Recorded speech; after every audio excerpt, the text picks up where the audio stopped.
often used interchangeably. This report refers to the item podium because this term was used by vendors and on invoices and other supporting documentation. A road case was also purchased and is included in this review.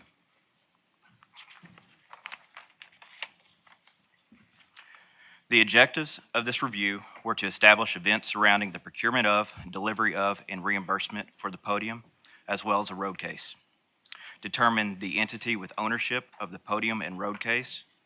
Determine a market value for related goods and services based on specifications included on vendors' invoices and identified during the review. And to review transactions and events related to the podium and road case purchase for propriety and compliance with applicable Arkansas laws.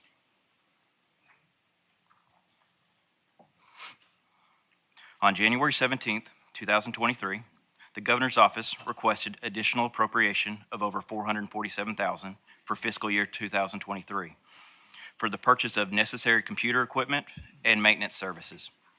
These funds were tracked in as transition funds in ACES, the state's accounting system. This request was approved by the Joint Budget Committee on January 26th. For the Governor's inauguration ceremony, a Falcon-style podium was provided by Salem Strategies, an out-of-state vendor that the Republican Party of Arkansas contracted with to coordinate inaugural events. After the inauguration, the Governor's Office staff contacted Hannah Stone, representing Salem Strategies, for information on portable podiums, and on February 22nd, requested a quote for a customized podium similar to the one used in the inauguration.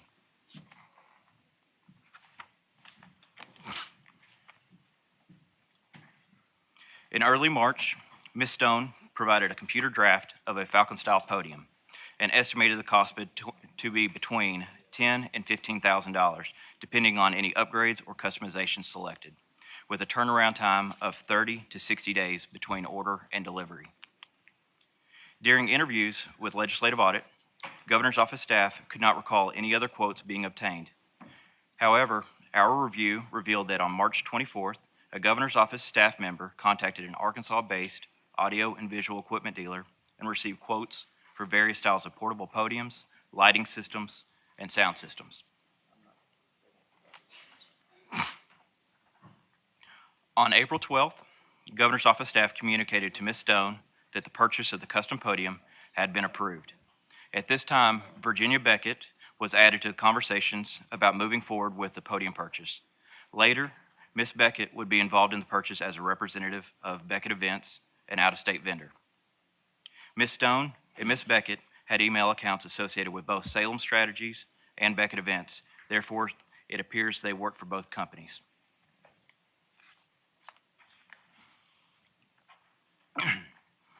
Because the podium was being made to custom specifications, Governor's Office staff indicated that the vendor required payment for production could begin. In late May of 2023, staff of the Department of Transformation and Shared Services, DTSS, which records the financial transactions for the Governor's Office in ACES, explained to the Governor's Office staff that state purchasing regulations do not allow for prepayment. Instead, a purchase order could be issued, but payment could not be released until the item was delivered. To use transition funds allocated to the Governor's Office, the podium had to be ordered, paid for, and received by June 30th, 2023, the end of the state fiscal year. Through discussions with DTSS, Governor's staff determined that a purchasing card, or a P card, would be utilized to pay for the podium rather than a purchase order.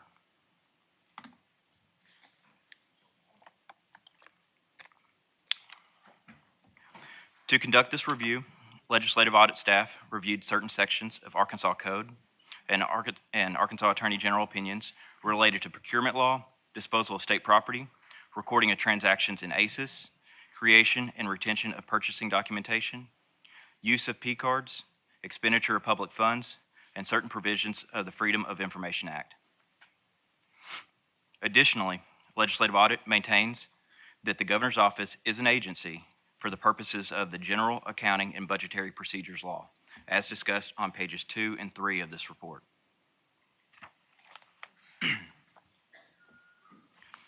The first objective This review was to establish events surrounding the procurement of, delivery of, and reimbursement for the podium, as well as a road case. The Governor's Office received an invoice on May 23, 2023 from Ms. Stone, representing Salem Strategies, for a 39-inch custom Falcon podium, custom podium road case, and taxes and shipping, totaling $21,475.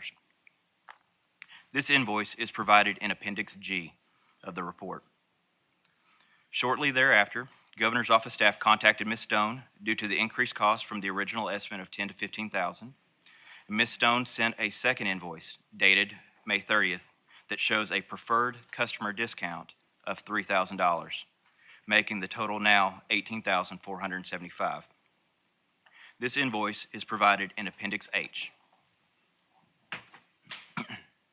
On June 1st, at the request of the Governor's Office staff, DTSS authorized the purchase to be made on a P card, which did not allow for tracking in ACES.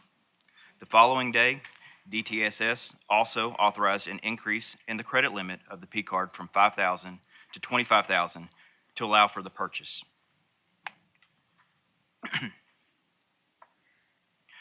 The Governor's Office received the final invoice totaling $19,029 by email on June 8th. The invoice states that this amount included the cost of the podium and road case, as well as taxes and shipping, and a 3% credit card transaction fee. While previous invoices were provided by Ms. Stone as a representative of Salem Strategies, the final invoice was sent by Ms. Beckett, representing Beckett Events. Therefore, this report will refer to the final invoice as the Beckett Events invoice. During interviews with Legislative Audit, Governor's Office staff indicated the Governor questioned the increased cost and was told by her staff the increase was based on the inclusion of a road case, shipping cost, and taxes, which were not part of the original quote. The Beckett Events invoice was approved by the Governor and paid on June 12, 2023, using a P card issued to the Executive Assistant to the Governor's Office Deputy Chief of Staff. The Beckett Events invoice and a QuickBook receipt are provided in Appendix I of the report.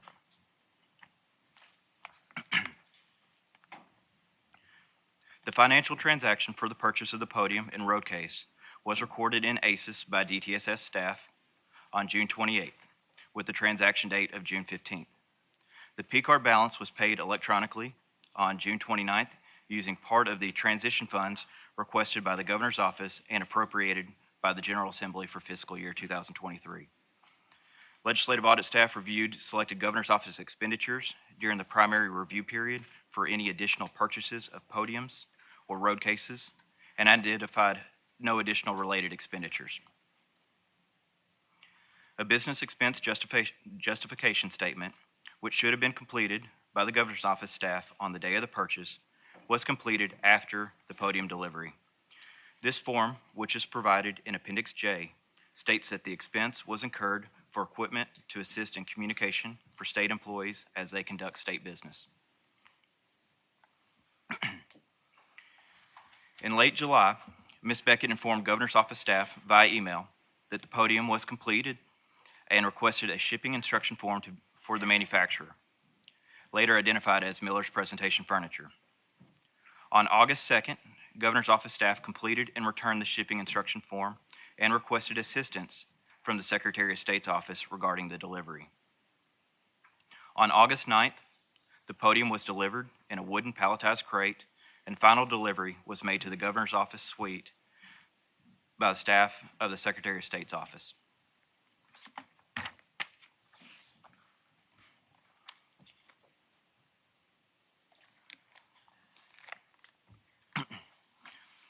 On the day of the delivery, Governor's Office staff discovered that the height of the podium did not meet order specifications and inquired with the Secretary of State's office about the location of the delivery crate. Additionally, the Governor's Office failed to notify DTSS of the delivery of the podium until DTSS inquired about its status on September 11th. Legislative Audit made multiple attempts through direct communication and through the Governor's Office to confirm specific customizations of the podium with Miller's Presentation Furniture, Salem Strategies, and Beckett Events, and received no responses.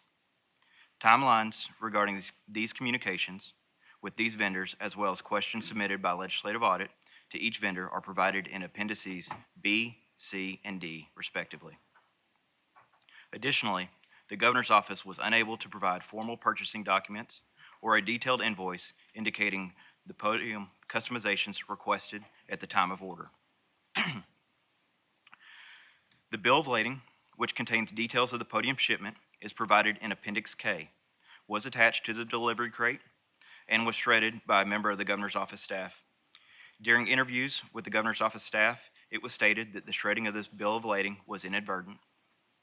A replacement copy was acquired by the governor's office staff on October 18th.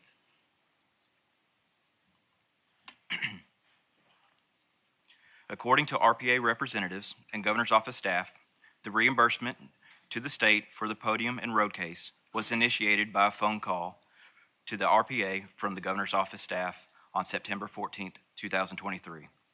The payment was authorized by the RPA on the same day, and a check for $19,029, as shown in Appendix L, was hand-delivered to DTSS by the Executive Assistant to the Governor's Office Deputy Chief of Staff.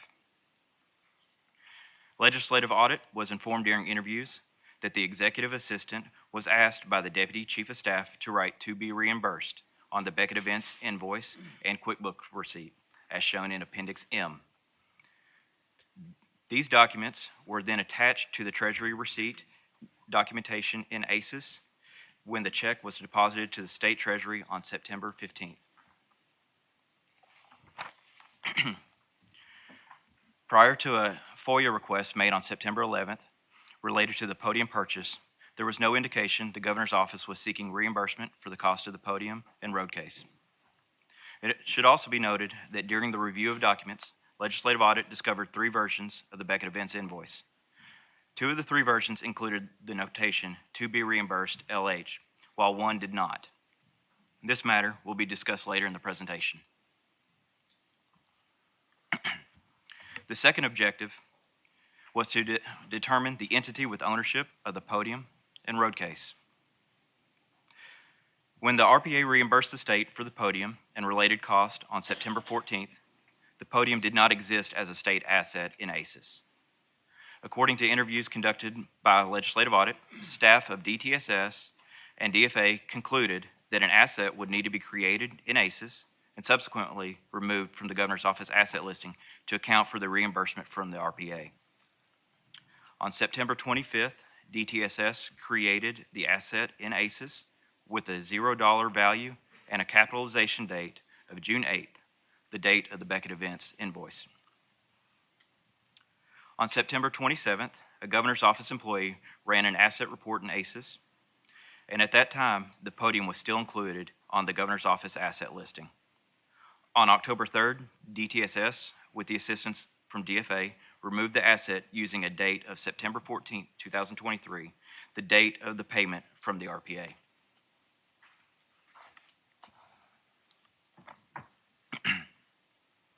Disposal of the podium and case was not processed through marketing and redistribution, which is where a change of ownership could have occurred. As discussed on pages 6 and 7 of the report, the governor's office is exempt from procurement law for purchasing. However, legislative audit maintains that the office is not exempt from redistribution requirements of Arkansas Code.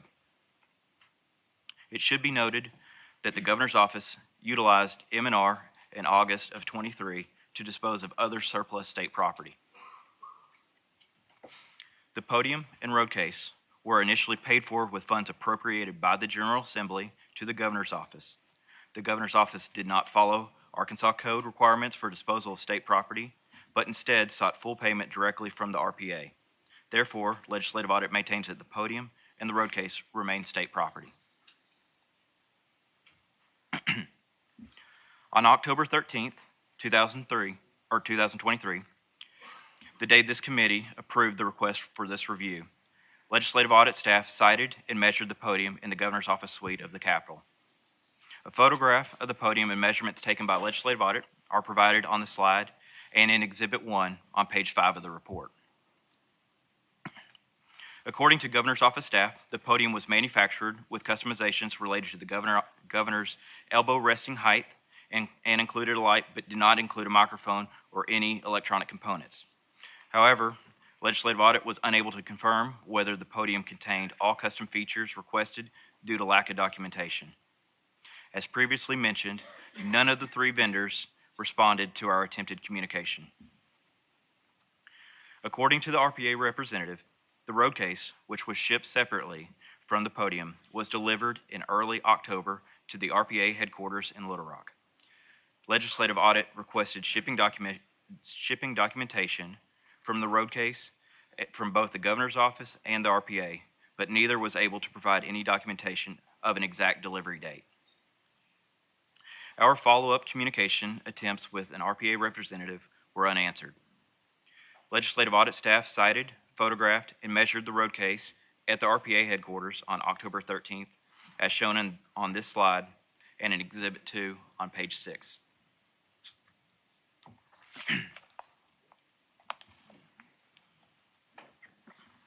The third objective was to determine a market value for related goods and services based on specifications included on the vendor's invoice and identified during the review.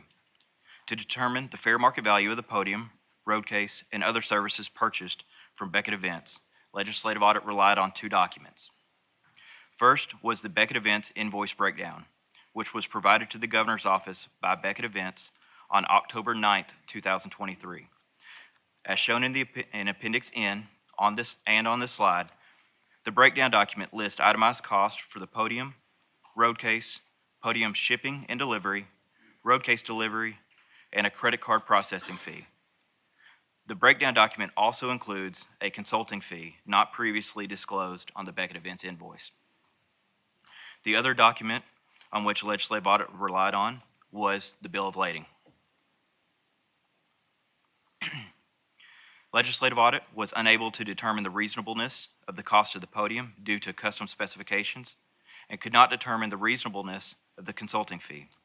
As already noted, Legislative Audit made numerous attempts via telephone, certified mail, and email to obtain specific custom features of the podium directly from Miller's Presentation Furniture, Salem Strategies, and Beckett Events. When these attempts were unsuccessful, Legislative Audit requested the assistance from the governor's office in communicating with the vendors. Ultimately, none of the three vendors responded to Legislative Audit's attempted communications. Based on our review, the cost for the road case, as well as shipping of the road case and podium, appear reasonable.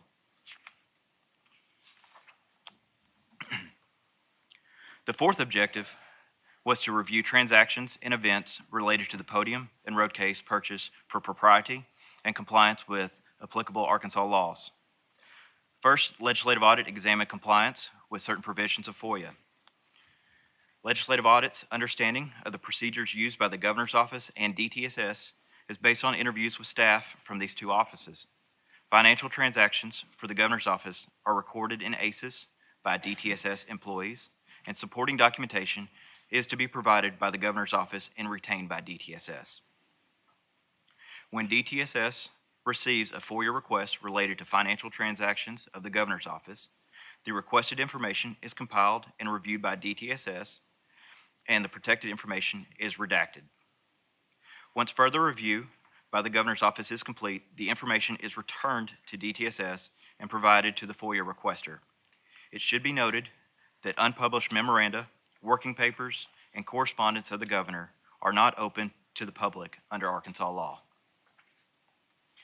Under Arkansas Code, the custodian of the record for the purposes of FOIA is defined as the person having administrative control of that record.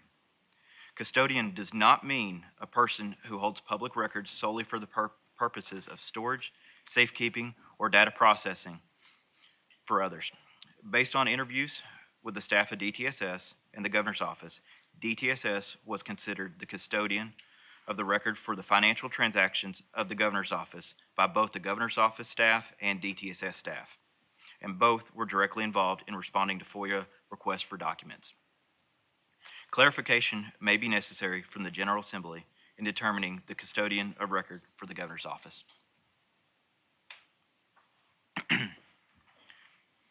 Legislative Audit staff selected for review a FOIA request related to the podium, as well as 2 additional FOIA requests for information not related to the podium.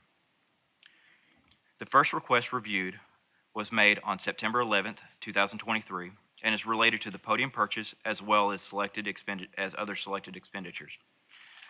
Legislative audit determined that DTSS compiled 151 pages of documentation for review and subsequently excluded 8 invoices related to expenses incurred for events held at the Governor's Mansion and paid for with Governor's Mansion funds, 2 invoices related to postage fees, 2 invoices related to custom framing and glass purchases, 1 duplicated invoice, and 1 invoice outside of the time frame of the FOIA request. This is totaling 137 documents.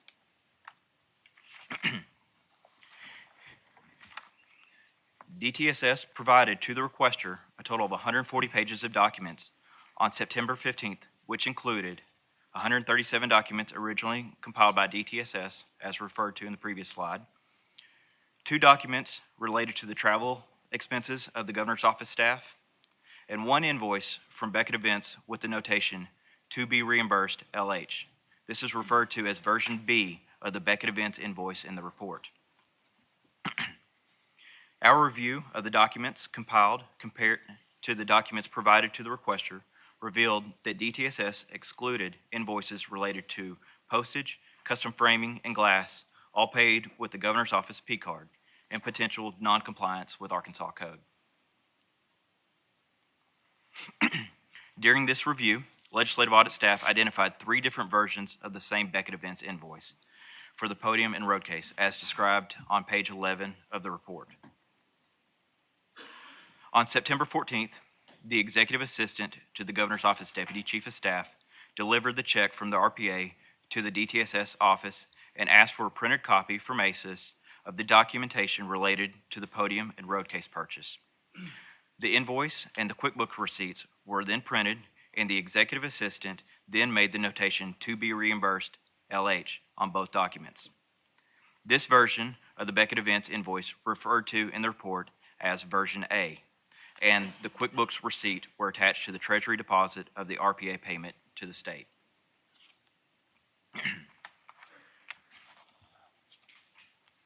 This slide discusses what the report refers to as version B of the invoice.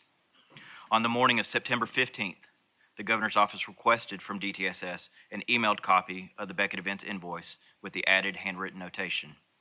DTSS responded that the invoice would be attached to the Treasury receipt to be sent later that afternoon. As previously mentioned, this version of the Beckett Events invoice sent from DTSS to the Governor's Office is referred to as version A. Version A also included the handwritten notation, "To be reimbursed, LH," but the notation is different in appearance from the notation on version B. Version B of the Beckett Events invoice was not attached to the Treasury deposit of the RPA payment to the state.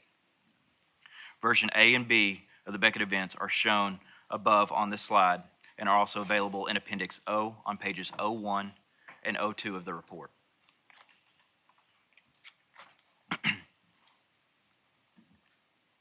Version C of the Beckett Events invoice was included in supporting documentation for the transaction in ACES and is provided in Appendix I on page I1 and in Appendix O on page 03.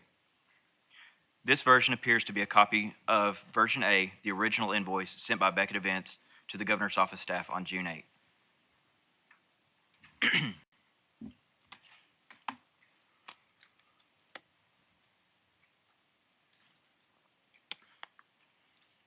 Version B of the Beckett Events invoice with handwritten notation and version C without handwritten notation were provided to the requester of documents under FOIA.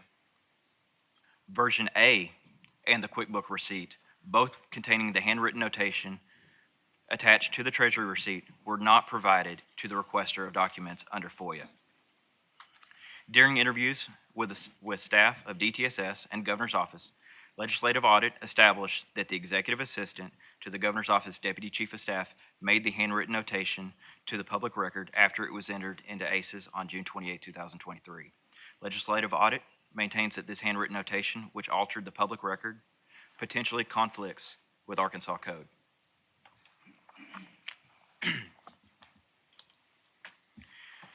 DTSS staff gathered and provided 197 and 29 pages of documents in response to the second and third FOIA request, respectively. Legislative audit reviewed the 197 and 29 pages of documents, and other than redactions of selected information by DTSS, legislative audit concluded the gathered information was provided to the requester. Legislative audit also reviewed the transactions and events related to the podium and road case for compliance with financial management law. Prepayment for the podium prior to the delivery resulted in a potential violation of Arkansas Code by the bonded dispersing officer. The governor's office potentially failed to meet code requirements by issuing payment prior to the podium being delivered, failing to notify DTSS of the delivery of the podium, which prohibited the transaction from being properly recorded and capitalized in ACES, and not having any formal purchasing documents or detailed invoice prior to the payment to ensure the podium met specifications. Regarding the responsibility for ensuring delivery of goods prior to payment, clarification may be necessary from the General Assembly in defining the dispersing officer for the governor's office.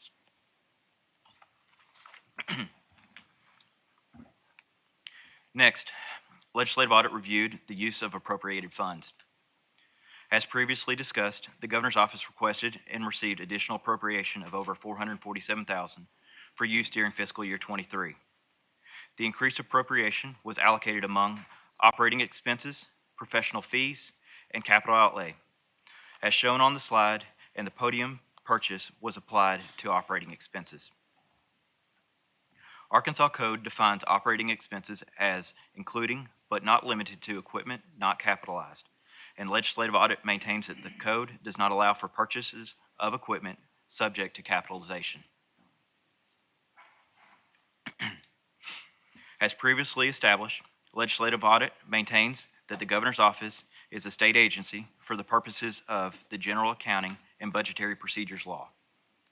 Part of this law is an obligation upon the CFO of the state to prescribe and establish a uniform system of perpetual inventory for property and equipment, with a central control being established and maintained in DFA. DFA established capital asset guidelines, which outline a standard capitalization threshold for equipment and added to the state agency's asset list. Again, equipment to be classified as an operating expense, the equipment may not be capitalized. Legislative audit was unable to locate any statutory provisions exempting the governor's office from the provisions governing capital asset guidelines for property, and the audit of financial statements of the governor's office have historically included the same threshold for recording capital assets for financial statement purposes. Communication between the governor's office staff and DTSS revealed the transaction was to be error corrected to capital outlay. However, no documentation has been provided to verify the error correction occurred. Legislative audit also questions whether the custom podium and road case meet the definition of computer equipment or maintenance services for which the additional appropriation was authorized.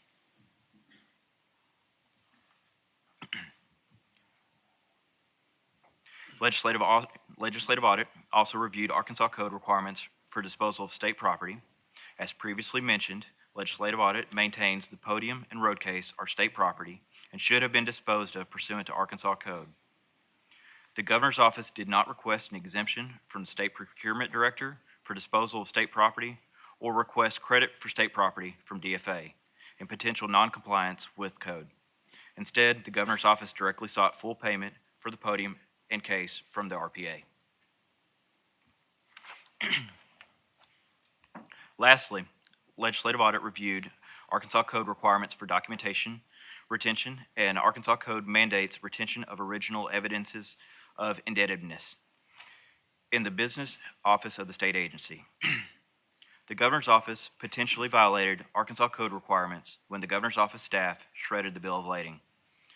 Arkansas Code states that no dispersing officer of state funds shall approve any expenditure for maintenance and operation for funds for expenses of a constitutional officer or an employee of a constitutional officer unless the request of the expenditure is accompanied by required documentation. Legislative audit maintains that the delayed creation of the business expense justification form after the delivery of the podium rather than on the day of the purchase is a potential violation of code. This form is provided in Appendix J. Clarification may be necessary from the General Assembly in determining the business office and dispersing officer of the Governor's office.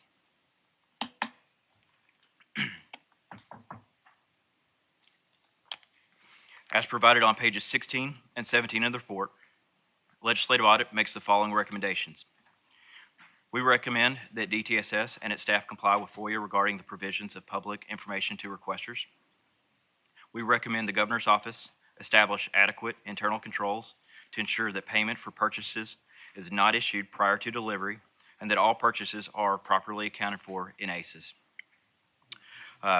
We recommend they retain all original documentation related to purchases and delivery of goods.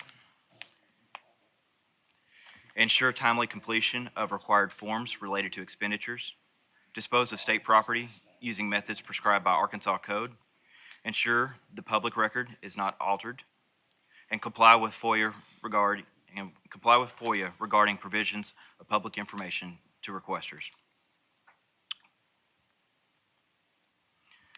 We recommend the General Assembly consider defining the dispersing officer and business office of the Governor's office, especially regarding the responsibility for ensuring delivery of the goods prior to payment, clarifying the custodian of record for the Governor's office for the purposes of FOIA, and adding language to restrict appropriations provided under the various temporary appropriation for state agencies and institutions appropriation in the annual appropriations of the dispersing officer of DFA. This report has been forwarded in its entirety to the 6th Judicial District Prosecuting Attorney and the Arkansas Attorney General. Management's response to the report is provided in its entirety in Appendix P. Legislative Audit's remarks regarding the management's response are provided in Appendix Q. Mr. Chair, this concludes my presentation. Representatives from the Governor's office are present to respond to committee questions. Thank you. Thank you, Mr. Leith. So at this time, I believe there are members from the Governor's office here to answer questions. So if you would please come forward.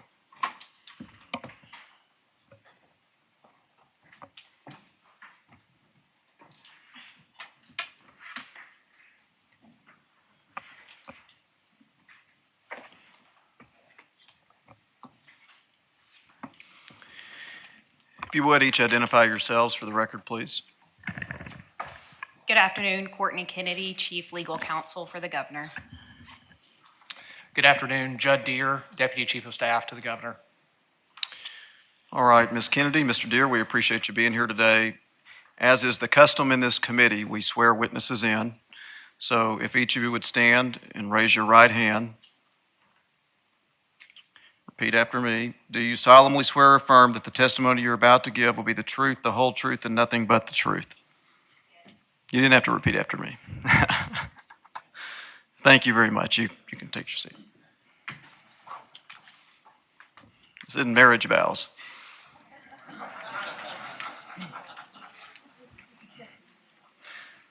So how I'd like to begin this part of the hearing is I'd recognize you to make an opening statement, and then after you've made your opening statement, we'll open it up to member questions. So you're recognized to make an opening statement. Thank you very much, Mr. Chair. Chairman Wallace and Chairman Gazaway, Vice Chairs Payton and Womack, and members of the committee, thank you for giving us the opportunity to speak on this report. Since the beginning, the Governor's office has welcomed this audit and encouraged the General Assembly to complete it quickly. Throughout the process, we were cooperative and accommodating to the auditor's request. We are pleased that the final audit report proves that what we have said all along, that our office lawfully purchased a podium and travel case, and the state was fully reimbursed with private funds for the podium at no cost to the taxpayers. Ultimately, the audit wasted significant taxpayer resources just to come to the conclusion that no laws were broken and no fraud was committed. Even so, we are glad this report dispels all of the ridiculous Twitter conspiracy theories that had been generated online. It shows that the podium and travel case are real, that their cost was not unreasonable, that the podium was built to specific height requirements, that the purchase was not part of some, quote, payment scheme or, quote, wire fraud, that the items were lawfully transferred to the Republican Party of Arkansas, and that the governor's office has taken steps to improve its internal purchasing procedures even before the audit began. Still, there are areas that the audit gets wrong. As Arkansas law has long held, and as the Attorney General reiterated last week, the governor's office is not a state agency. Rather, it is a constitutional office, exempt from the majority of agency accounting and budgetary procedures, statutory capitalization requirements, and procurement rules for disposing of assets.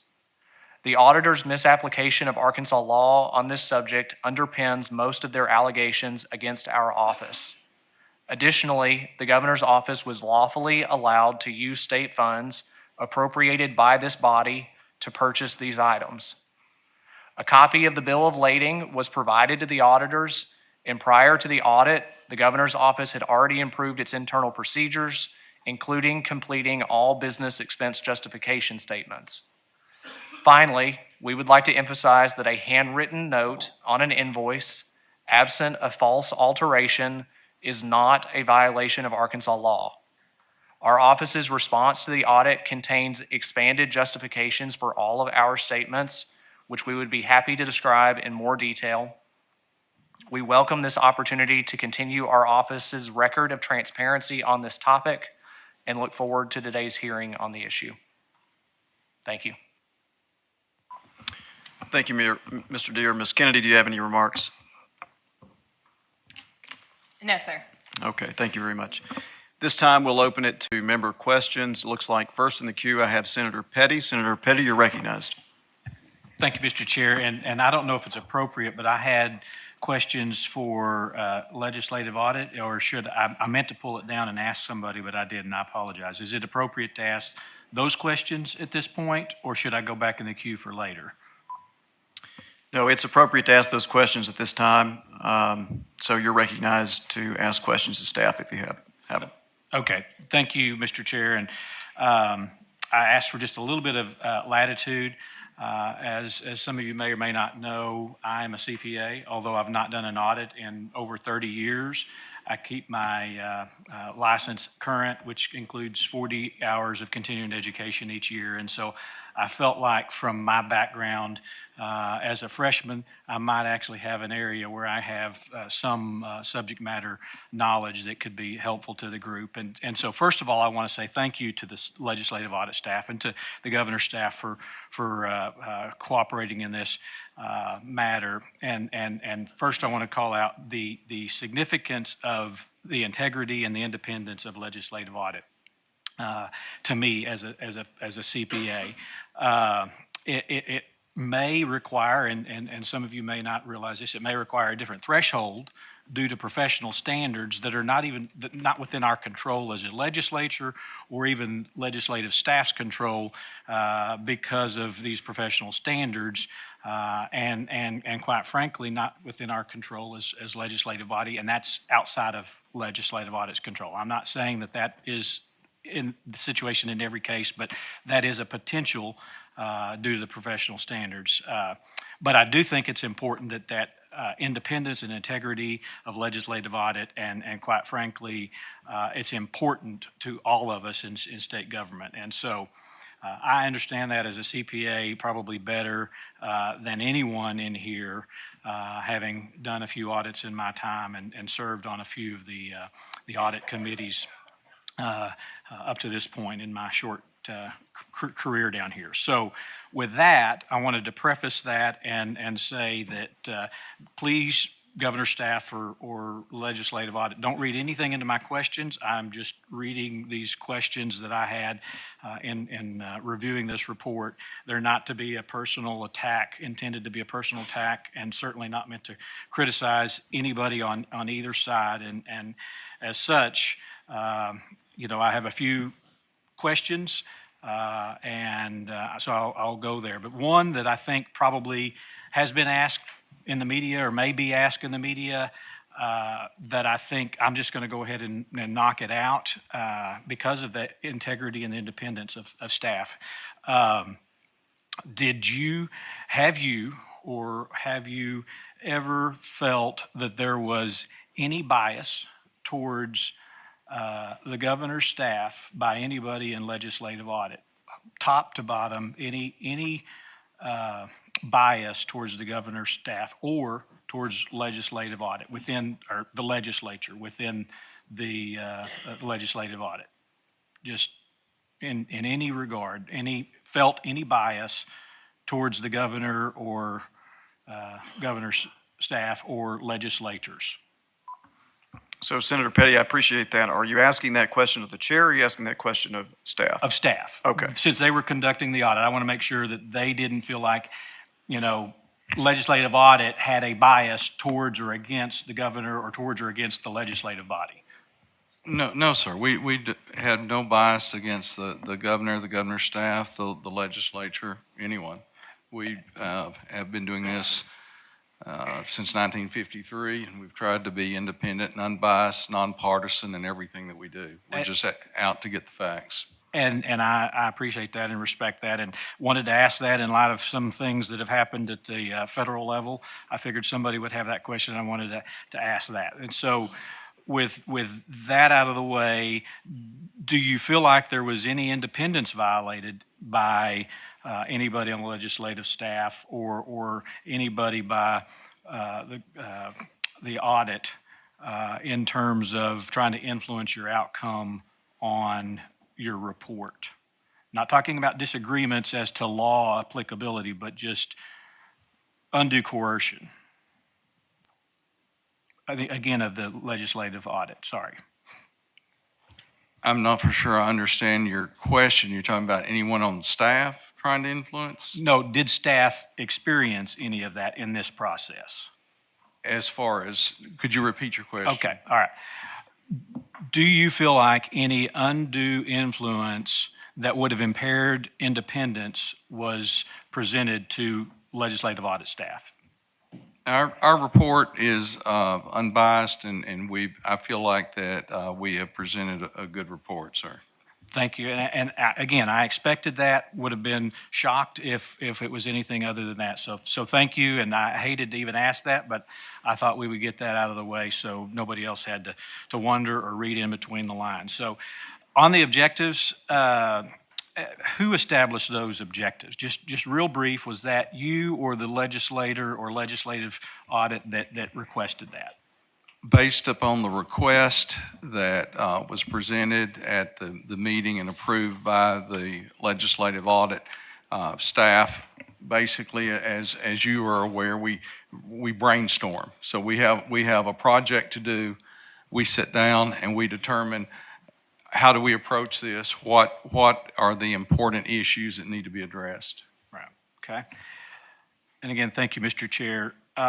Getting into kind of the meat of the results and the review, legislative audit referred to several attorney general's opinions. I think there's 10 or maybe 11 in there, and only one, Attorney General Opinion number 2011-040, actually called out specific language. I actually went back and reviewed all of them. I did not have time to read every word of every page, but based on my review last night, those were all dealing with other agencies. There was nothing specific on any of those dealing with the governor's office, correct? I'm going to ask Emily White, our attorney, to answer. That's correct, Representative Perry. Okay, thank you. And specific to the 2011, why did you call this one out specifically as opposed to maybe, for example, 2014 or 2016, maybe the more current one? Was there something that stuck out in that one more or had more weight than the others? Without having, can you give me the number again, Representative Petty? I'm sorry. So that is 201, I just made one up. 2011040 is one you cited, but I just Correct. said 2014132 or 2016016 were more current. These are all very specific fact-based opinions. That's right. And none of them were specific to the governor's office, especially specific to this issue. But why the one 2011040, which is 13 or 14 years old, that's referenced in your report? I believe it's starting on page 3. Thank you for that.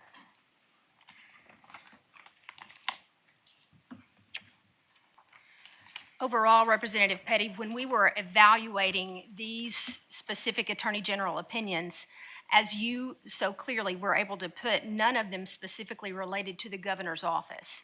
However, they did take different subchapters and different code sections of the General Accounting and Budgetary Procedures Law and related those to different agencies, such as the one with higher education. I think that may be the one you're referencing, Right. where there was an AG opinion that spoke about how it can't be a truly comprehensive act for purposes of application if we don't consider institutions of higher education as part of those institutions covered in that specific code section. And in addition to that, we spent some time examining 91-416, which was not about the governor's office, but was about a constitutional officer. So it is another constitutional officer. It was a prosecuting attorney. And in that opinion said that 19.4, subchapter 15, was applicable to a constitutional officer, a prosecuting attorney, and for purposes of marketing and redistribution of state property that was in the hands of a constitutional officer, a prosecuting attorney, that constitutional officer had to abide by the provisions of the GABPL. And so we took a broad spectrum approach to analyzing different code sections of the GABPL to coming to our opinion that for these particular code sections, if there was not a specific exclusion exempting the governor's office, then we applied the logic from 91-416 or from 89-098 and opined that if it did not specifically exclude them, it was applicable to them. Okay, thank you. Yes, sir. And so I'm certainly not an attorney, and I, like I said, I reviewed those. There were others that might have been, to me, again, I'm a CPA, or actually some might say I crossed over to the dark side and I'm a recovering CPA, but some of those were less clear to me than some of the others that you're referring to. So, all right, so there was some dialogue about the GAPBL and that 242-page document, and I won't ask you, I'm just going to refer to that document, and it was created by statute that the chief fiscal officer would create that document and define or describe in that financial management guide how those accounting procedures are operating. And so my question is, in your audit, were there any conversations with the chief fiscal officer about their thoughts on these issues? As the chief fiscal officer, since you're referring to the guide that they're basically over creating at least and implementing, was there any conversation with the chief fiscal officer about their opinion on applicability or non-applicability? If you'll give me one moment, Representative Petty, I want to make sure that I get the title right of the person that we did speak to at DF&A. I believe it was the controller of the state, but I want to clarify that with our audit staff. I did not actually take that interview.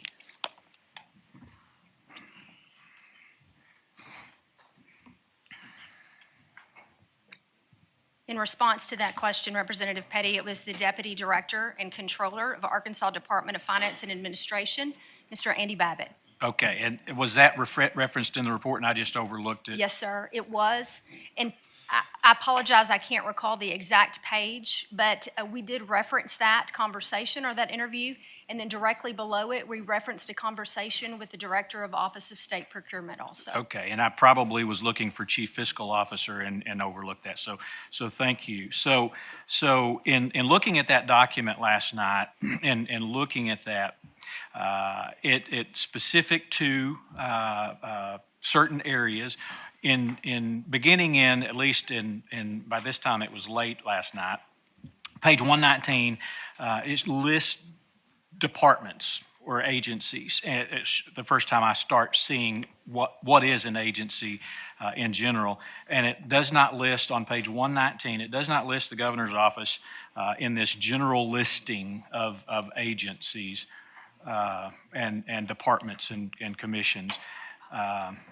And then, so there was no specific reference to the governor's office there, but on page 191 of that document, the governor's office is listed, and it starts out by saying, for purposes of this subchapter, again talking about that financial management guide, and then from the governor's office on page 233, it says, dealing with discretionary grants, again, the governor's office and other constitutional offices are specifically referenced. And then lastly, talking about the Arkansas Financial Transparency Act, page 239, dealing with electronic filing of reports and then that financial transparency, they do specifically call. And so I say all that to say, to me, you kind of conclude your report about and I understand why. One of the first questions that I asked in one of my early legislative audit committees was,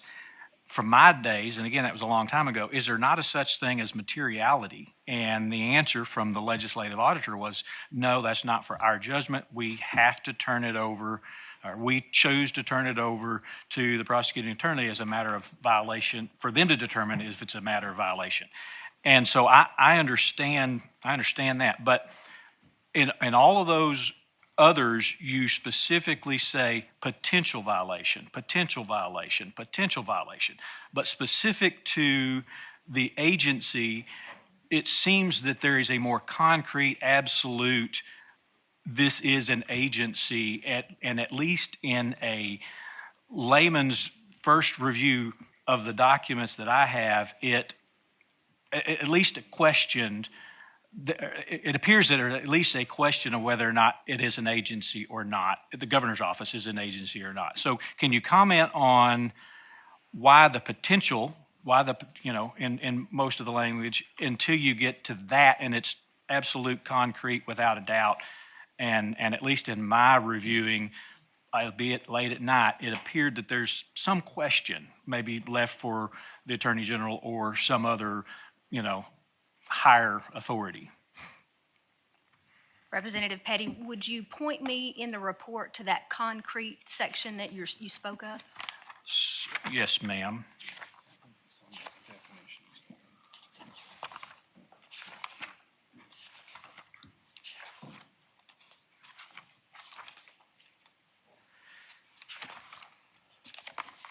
So in your let me get to the conclusion. In the areas of potential noncompliance, we talk about the 7 or 8 bullet points there.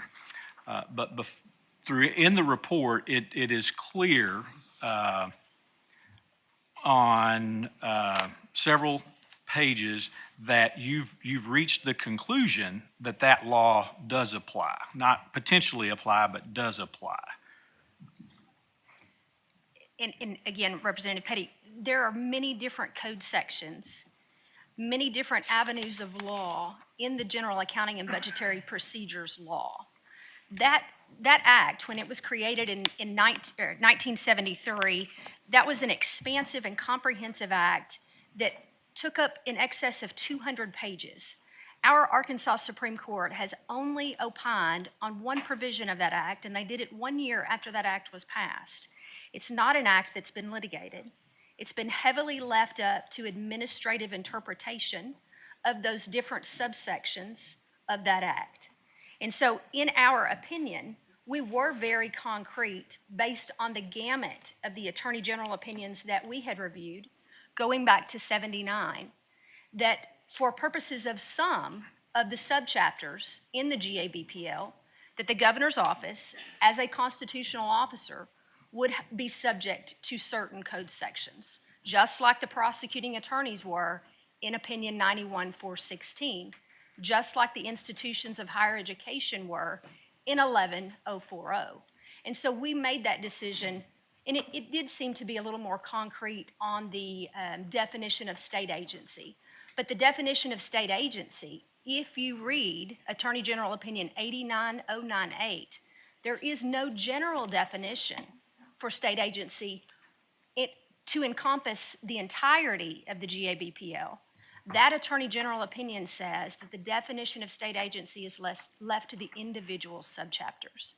And if I understand correctly, what you were asking me to opine on, that's our response to that and how we came to that more concrete determination that we believed the governor's office was a state agency for purposes of those specific subchapters. And where did the financial management guide come in the evaluation of this?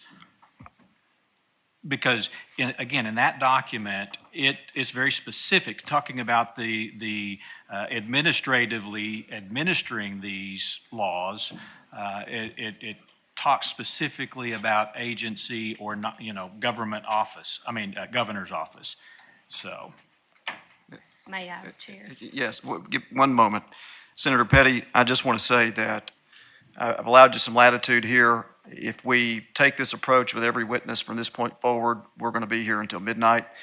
And so I'm going to recognize that question and allow staff to answer it, but then we're going to have to move on. Sure. If you want to get back in the queue, I'm happy to come back to you. And I would just encourage members to try to make your questions more concise, get back in the queue so that we give everybody the opportunity to ask the questions that they need to. I appreciate your questions again and again. I'm trying to allow you some latitude here, but got several members in the queue at this point. Absolutely, I appreciate it. Representative Petty, to answer your question, we did consider those rules that were enacted based on statutes. And we even, in the course of our evaluation of the communications, if you refer to page 7 of our report, middle of the page, in the 4th paragraph, there's a sentence that reads, in the middle of that paragraph, DTSS and DFNA also concluded that turn-in documents could be submitted to M&R to utilize that process to facilitate redistribution of this item of property. And so we did discuss that, and we did rely on the rules, but those were rules, and those were rules that were promulgated based on statute, and the statute trumps a rules interpretation, in our opinion. So that's why we so heavily relied on those Attorney General opinions that interpreted the statutes.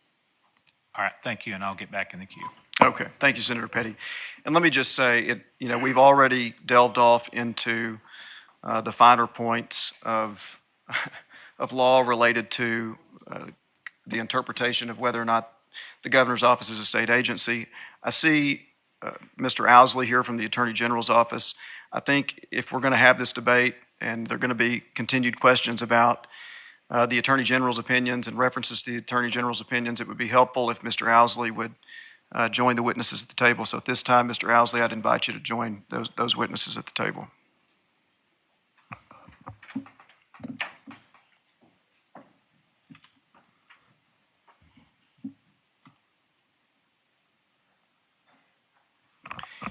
The two of you would please identify yourselves for the record.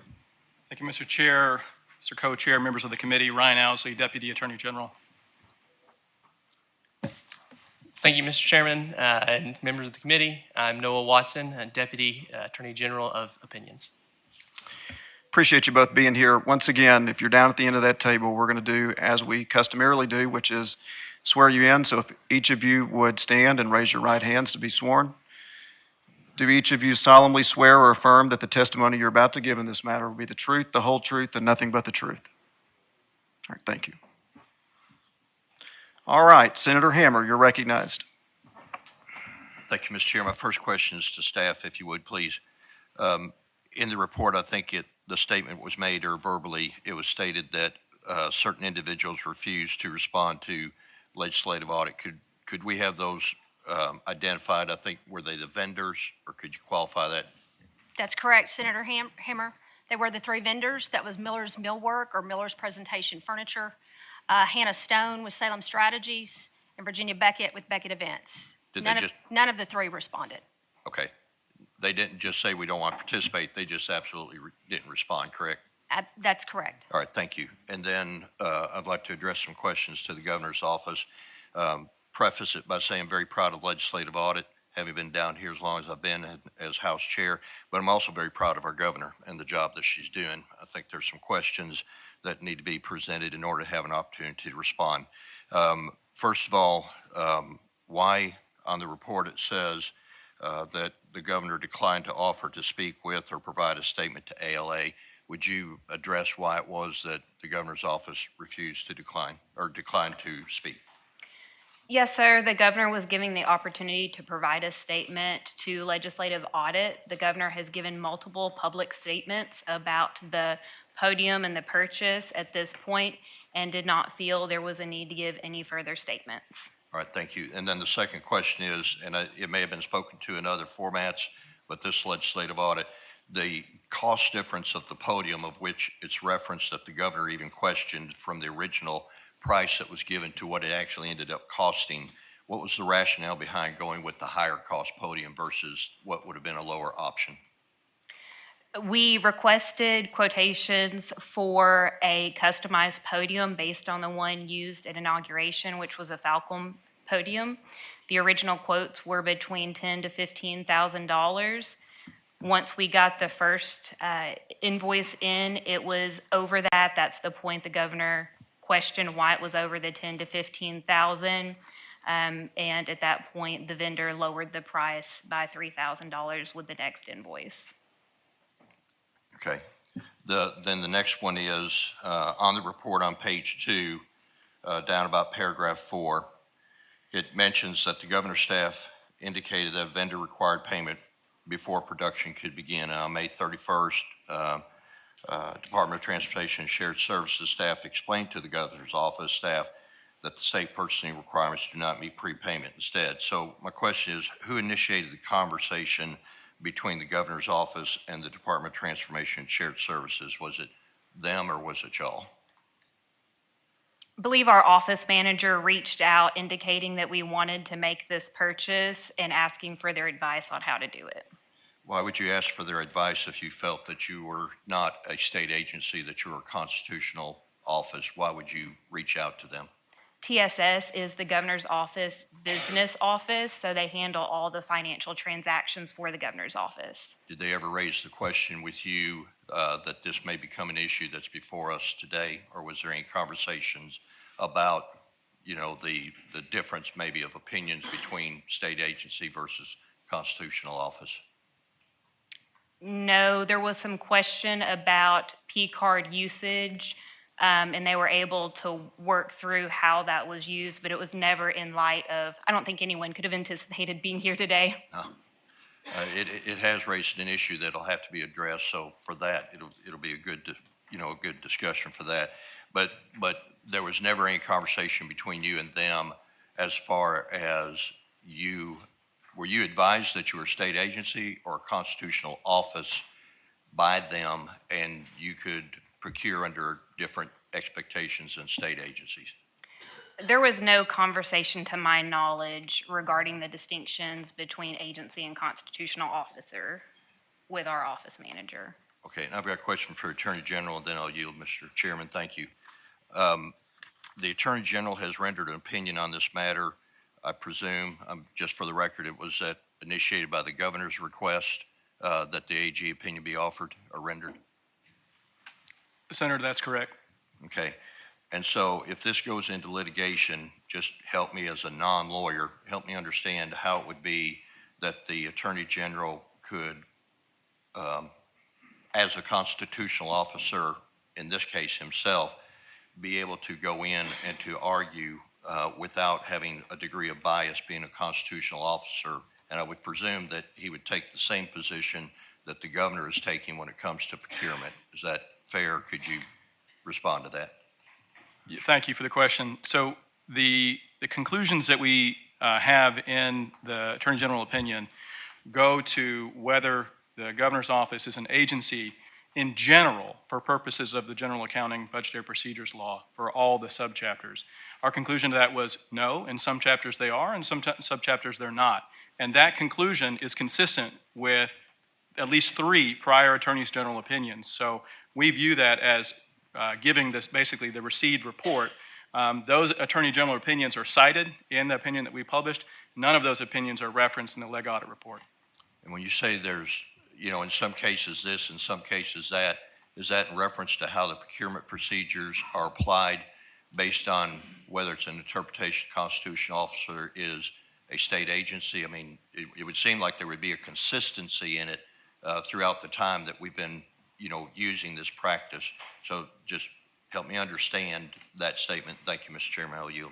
Thank you for the question. I think Noah may be the best one to answer that question, having written the opinion itself. Thank you. Thank you for the question. What it is based on is the language that is used and how agency is defined in separate subchapters and generally also for the GABPL. I understand that Ms. White earlier testified referencing to an Attorney General opinion that did in fact say there's no general definition, and then, I'm not up here saying that any of the position that they've taken, I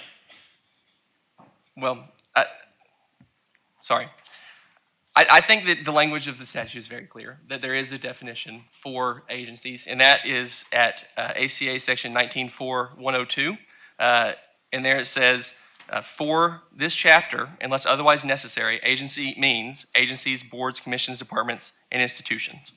And the way we've interpreted that, and the text is clear, that some subchapters clearly change the definition. They say state agencies for this subchapter includes offices, for example. That's subchapter 22, 21. And so the opinion, like Mr. Owsley was saying, based on opinions going back 3 decades and bipartisan attorney generals saying when there's a list like that that does not include the term offices, then the constitutional offices are not regulated. You think there ought to be something done in order to clear up that confusion, or do you think it's confusing at all? Because that was kind of like pick when you want to apply it, when you don't, or do you think that we need to look at bringing some clarity to that? Thank you, Mr. Chairman. Off. Senator, the opinions and our position is that when the language is expressed that way and explicitly does not include offices, that the plain language of that is clear, and that's enough. Obviously, we leave to the General Assembly if it wants to change the way those are defined or provide any additional clarity, that is in your court. Thank you, Senator Hammer. I'm going to chime in real quick. So what it appears to me with regard to the general accounting law is that we have a disputed question of law. Legislative audit takes a specific position, and the way that I understand their position is that when you look at the general accounting law, it says that it applies to the state and then a laundry list of other entities, state agencies, boards, commissions, so on and so forth. There's a laundry list of agencies that it applies to, or entities that it applies to. And so their argument is that in other statutes that fall under the general accounting law, the governor's office is specifically exempted from complying with those. And so their argument is that by implication, because the governor's office has to be specifically exempted, that all the rest of it must apply to them. And then they, of course, reference the fact that it's referred to as comprehensive, and it is, in fact, the general accounting law, which would mean that it would apply to everyone. And their argument would be it would apply to constitutional officers as well. The way I understand the Attorney General's argument is that it's a very textualist approach, which is if the general accounting law were meant to apply to the governor's office or to constitutional offices, it would have specifically said so. And we're not going to imply that it does. If the legislature meant for it to include the governor's office, constitutional offices, they would have specifically said constitutional office. And the fact that they exempted it in some areas does not mean that they intended to include it in others. And so that is the way that I understand the Attorney General's opinion, which both seem to me to be valid legal arguments that ultimately would have to be decided by a court. So, Mr. Owsley, I want to give you the opportunity. Ms. White has, I think, fairly thoroughly explained legislative audit's legal position here. I want to give you the opportunity to explain the Attorney General's legal position here. Thank you, Mr. Chair. I would agree with the characterization that you just gave of the sort of state of play in terms of the arguments there. And I want to start by saying that there are many people in legislative audit whom I have great respect for and who are my friends. And I consider this to be a straight-ahead legal question on these questions about whether the constitutional officers are in all the subchapters considered agencies. So in addition to the inference that you just gave, I would add a few more that are also outlined in our opinion. The first is there are some times within the General Accounting and Budgetary Procedures Law, this is Title 19, Chapter 4, and all the subchapters. There's a lot of subchapters. There are sometimes in those in that chapter where constitutional officers are expressly included in the general rule. So it's not just that there are some times where they're expressly excluded, and so one might say, oh, well, we can have an inference that they were already included in the general rule.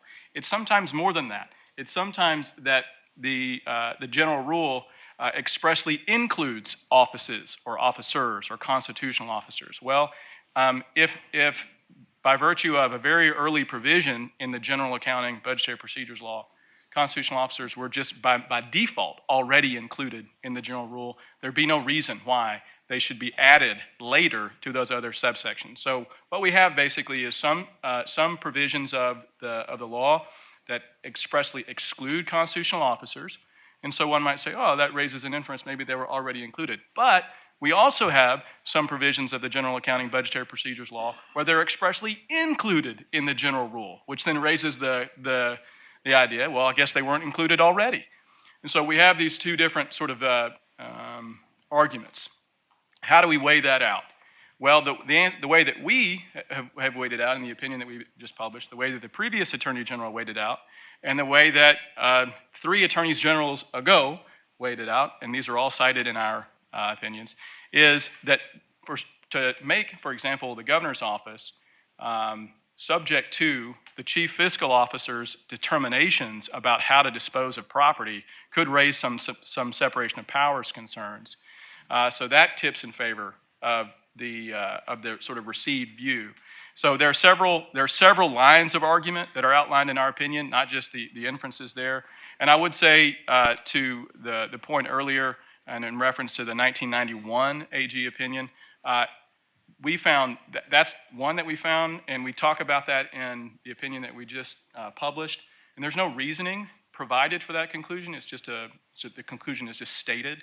And in law, conclusions are obviously very important, but the reasoning is even more important because it's the reasoning that you then extrapolate to new cases. And we heard earlier that none of the AG opinions that are cited at the bottom of page 2 of the report reference the governor's office, but they give certain principles that one might argue would apply in this situation.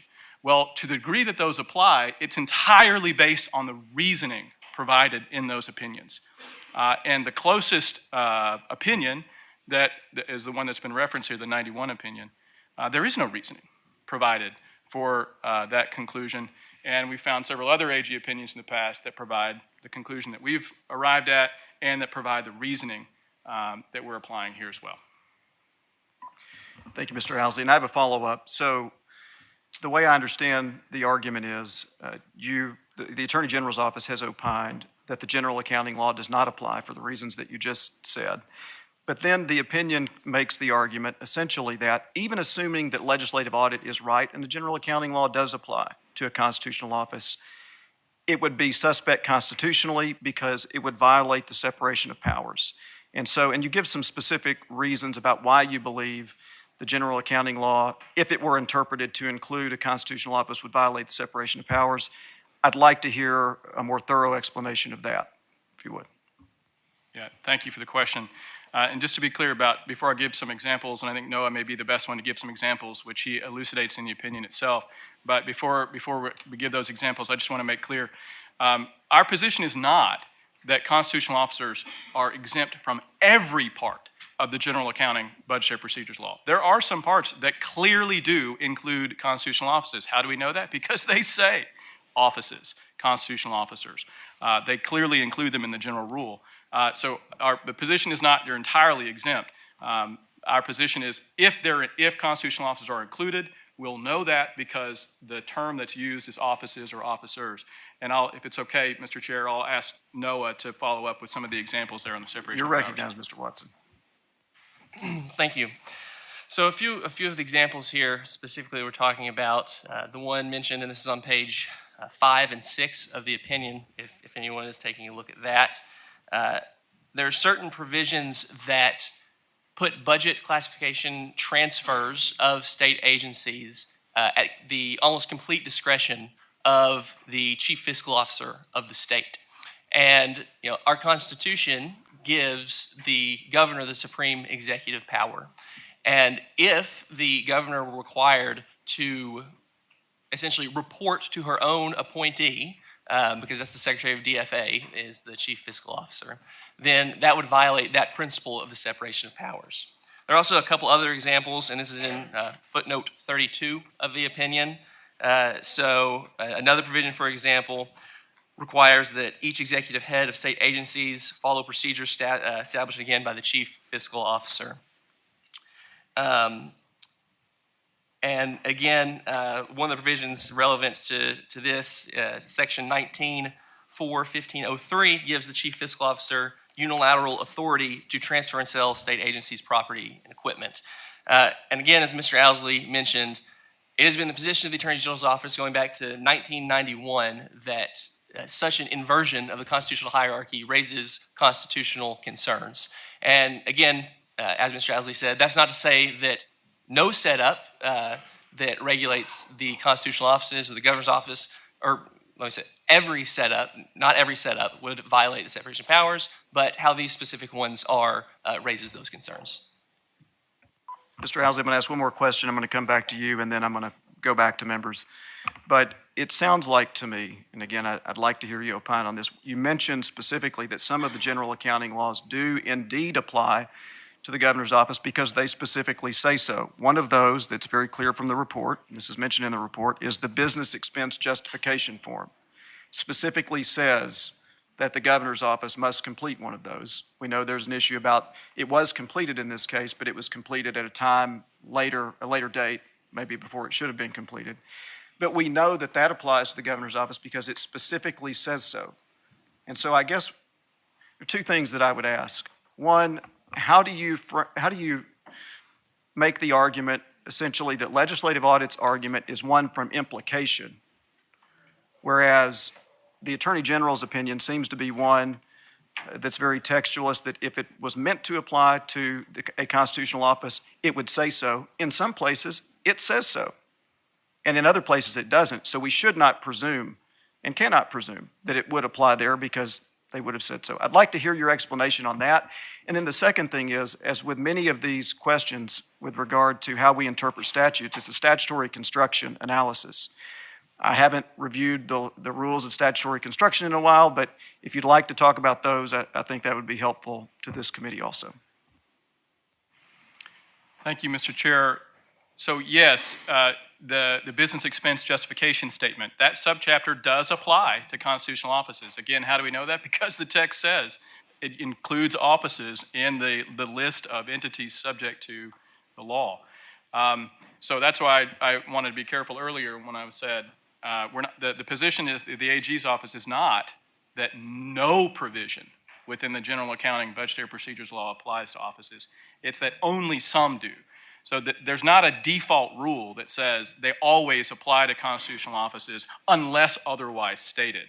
So we're pushing back on that idea that there's a default rule.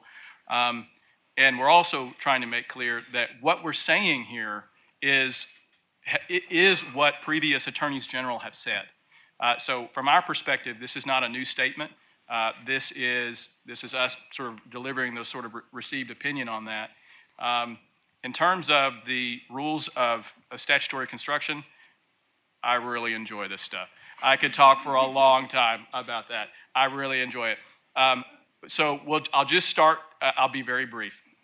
So the gist is what you all put in writing matters. The language that you all decide on makes a difference. And that language is what moves from one chamber to the next chamber. And as you know perhaps better than anybody, you individually but also collectively, your language, it may get over to a different chamber, and somebody else may look at it, and they may have a different sense of what that language means, what you intend by it, for example. You may read the same language, and I intend X. Somebody else reads that, well, it looks like Senator so-and-so intends Y. But at the root of it, what that language, what the statute means is what you all vote on, the language. And ultimately, that's what goes to the governor for signature or veto. It's the language. And so the principle, the cardinal rule of statutory interpretation is to look at the text of the statute and allow that text to start the process and to guide it all the way through. And if the legislature wants every subchapter in the General Accounting and Budgetary Procedures Law to apply to constitutional offices, they can make that the case by including the term office or officers in each of those subchapters, as they have done for a certain subset of those subchapters. I'll stop there because I could say a lot more. All right, thank you very much. Last thing. So when you look at the report and we see all of these violations that are noted of the general accounting law, I mean, it seems to me what we clearly have here is a disputed question of law as to whether or not those apply. Some of them clearly do, the business justification expense form, for instance. But with regard to many of the others, it is a disputed question of law as to whether it applies. That may ultimately have to be resolved by a court. Would you agree with that? I do agree with that. Okay. All right, that's all. At this time, I'd recognize my co-chair, Senator Wallace. Thank you, sir, and thank you, Mr. Owsley, for being here today. I followed that as close as I could, but are you saying that legislative audit should not have conducted an audit of what we're studying right now? Thank you, Senator. I'm not saying that at all.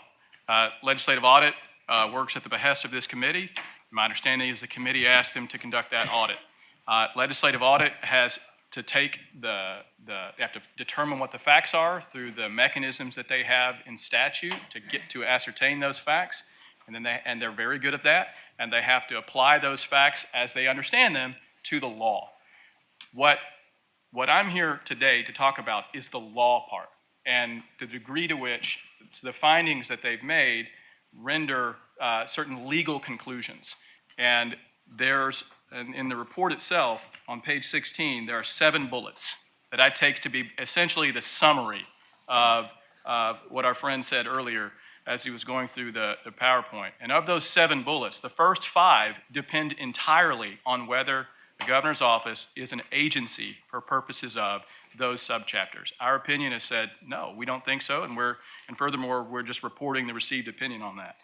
The 6th bullet is the business expense justification statement. That does apply, that subchapter does.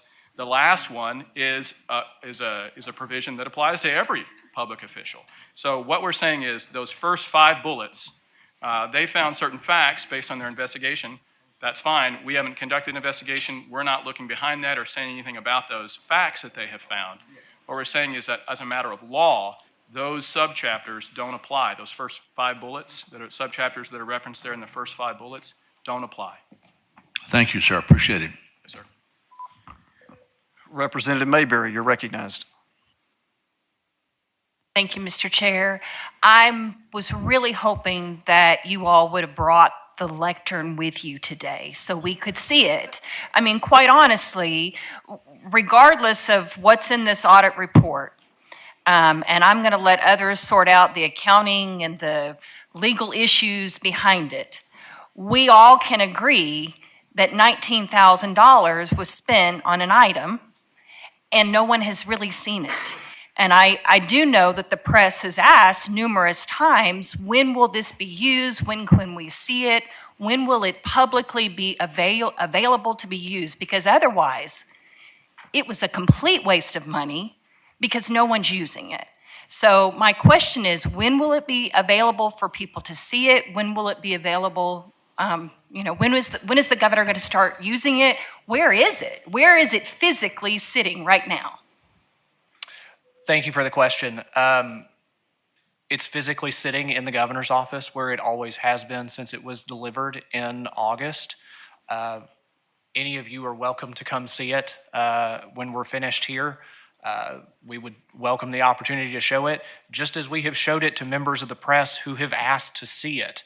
The Arkansas Democrat-Gazette photographer took a picture of it sometime in September, and then online accused him that it was still not real.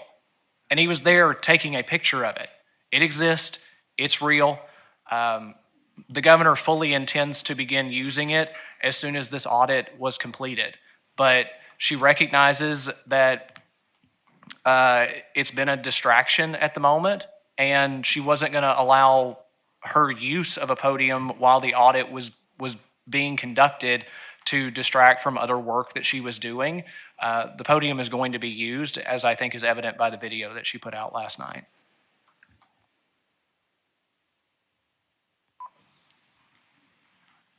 Representative McCullough, you're recognized.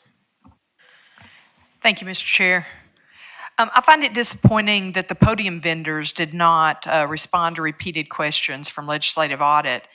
It seemed that this information might help to fill in some of the blanks in the report. So I kind of have a three-part question to you guys, to the governor's office. Did the governor's office make a good faith effort to get them to respond to possibly clear up some of these matters? Do you know why they chose not to respond, and do you wish they would have? Yes, ma'am. The governor's office did make a good faith effort. At the request of legislative audit, I sent 2 emails personally to the vendors with a list of questions attached to one of those emails, and asked that they respond to those and send those answers directly back to legislative audit. Certainly, it would have allowed Leg Audit to answer some questions that remained unanswered in the audit. And as to your third question, I think I answered all of them, actually. I just said, yeah, Okay. I think you did. Follow up, Mr. Chair. You're recognized. Continuing in the vein of vendors, can you also explain the $2,500 consulting fee for on the invoice, and who was consulted and what consultation was provided? Yeah, I think it's important to remember, and thank you for the question. I think it's important to remember that Hannah Stone and Virginia Beckett are 2 talented individuals who I've worked with not only here locally, but in Washington, D.C., as well as around the world on event planning, operations, you name it. They're some of the best in the business. It's already been referenced by Leg Audit that Hannah and Virginia were heavily involved in the planning of the governor's inauguration. They procured the podium that was used for that. We liked that podium. We felt that we were in the market for a similar model, and we have a long-standing relationship with Hannah and Virginia and know their work and their competency to get things done. It wouldn't be any different than any of you in your relationship with a personal doctor or a family accountant. You don't ask those people not to charge you. They're still in the interest of their running a business. So the consultant fee is the fee that Hannah and Virginia took from the work that they did to complete the purchase of the podium. Okay. Thank you, Mr. Chair. I'll get back in the queue. Thank you. Senator Dees, you're recognized. Thank you, Mr. Chair. Just wanted to quickly touch on a line of questioning from Senator Hammer about I'm appreciative of the work done on getting quotes and finding the range of the market value for the podiums. And I'm curious about the conversations with the timing with the private funds.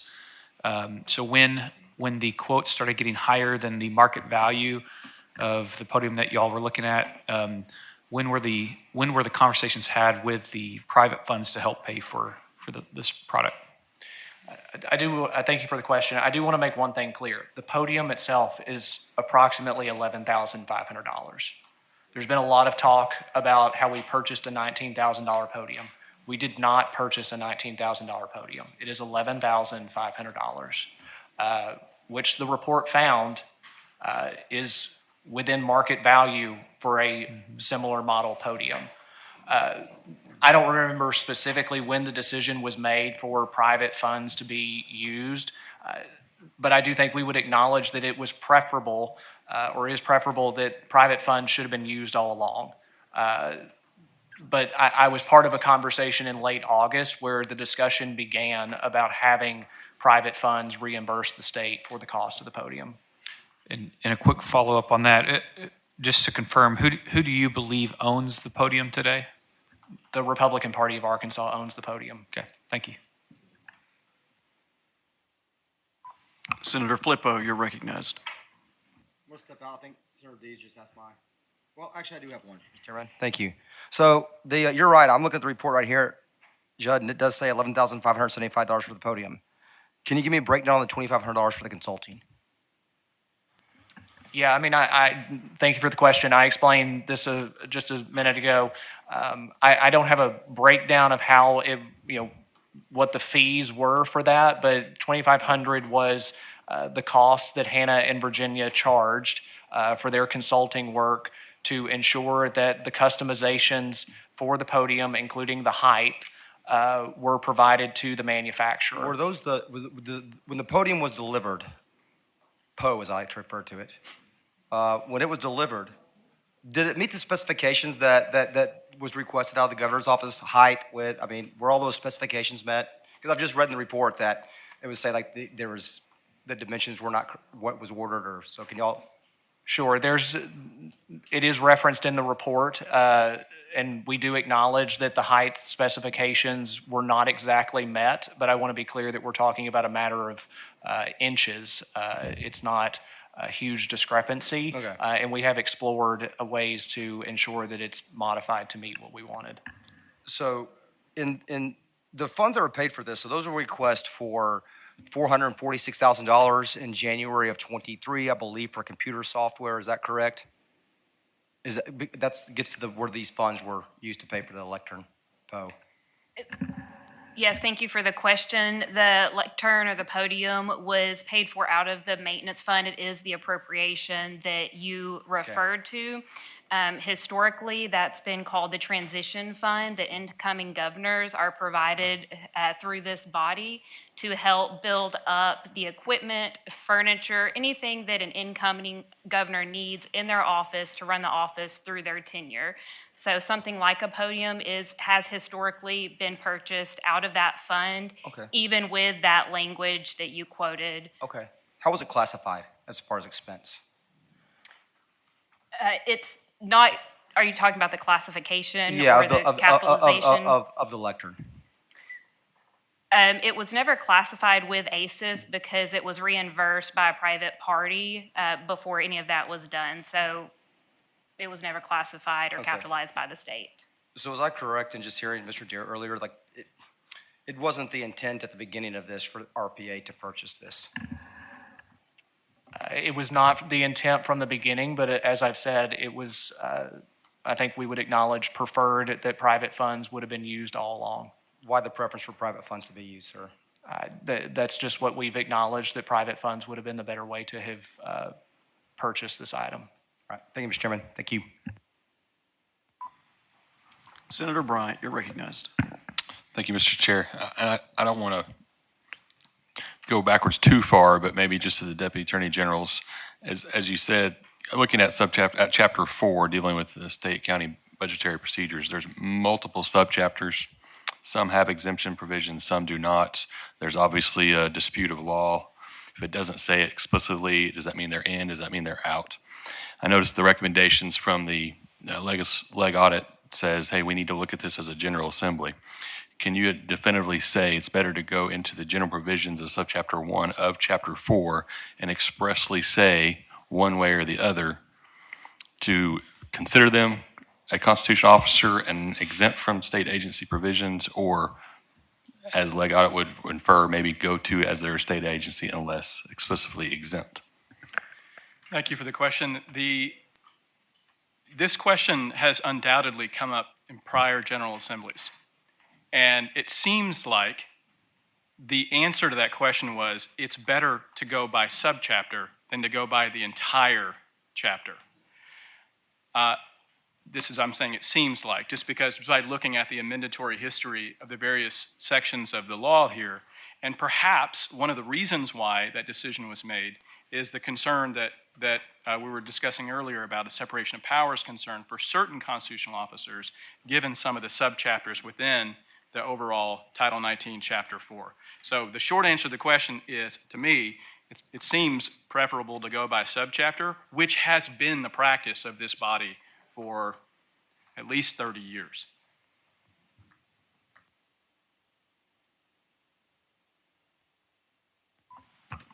Senator Chesterfield, you're recognized. Thank you, Mr. Chair. I am wrapped in the legalese and accountancies that have inundated us today. So mine is a very simple question, since I'm just a country girl from Hope, Arkansas. It is the opinion of the AG's office. Let me first state what I do believe audit is saying. Audit is saying that you don't have to have pre-approval for procurement. Is that what audit is saying? That the AG's office, that we'll just say the AG's office, let's get it off the governor's office, that the constitutional officers don't have to have pre-approval for procurement.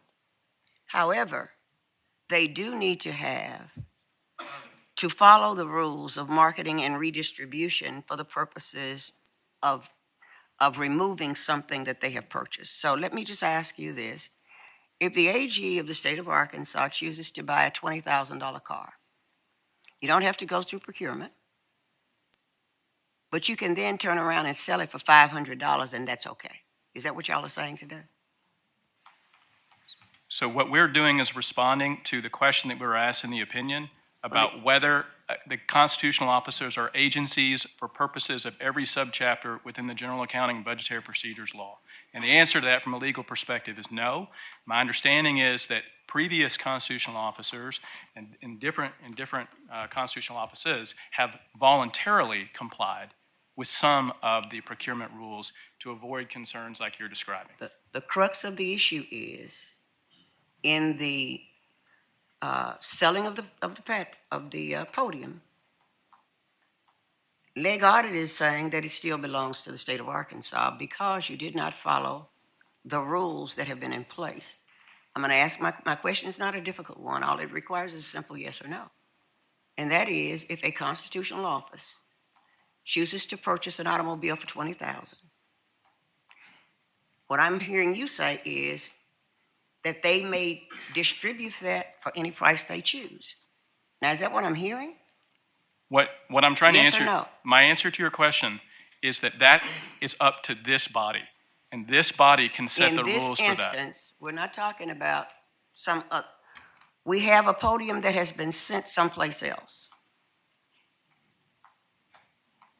If the issue was a $20,000 car, and a constitutional officer chose to send it someplace to resell it without going through what we have traditionally gone through, they could sell that car for $500. And because it is a constitutional office, this body, Leg Audit, has no control over it. Is that what you're saying to me today? What I'm saying is that the law is up to this body, and what I'm saying, and that answer has been the answer given since 1991. And the answer is yes or no, and I'm not getting that, so thank you. Okay. Senator Payton, you're recognized. Thank you, Mr. Chair. And Senator Chesterfield stole my example. So, but she did a great job asking the question. I didn't go to college to be a lawyer or an accountant, either one, but I've paid for my education in business by making mistakes, trial and error. And my dad taught me something at a very young age. You cannot correct a mistake until you admit you made one. And what troubles me most about this whole situation is that I don't really hear the governor's office or governor's staff saying we should have done it a different way. Instead, they're trying to justify how they did it. So I don't think the lectern's worth $19,000 or $11,500. But I do think the lesson learned could be worth far more than that if we would just accept the fact that it was bad judgment, it was carelessness. I mean, when you are ordering something and there's no evidence that's been uncovered by the audit that we nailed down a firm price on the front end. We had a $10,000 to $15,000 range given. And nothing beyond that has been revealed to audit as a final, this is what it's going to cost, we're going to build it to these specifications. A moment ago, Mr. Deere said that the specs were provided to the manufacturer. So why wouldn't that documentation have been given to legislative audit? Because it's not part of this packet that where we specified to the manufacturer what we were ordering. And then according to the report, when it arrived, it did not fit the specifications that we ordered.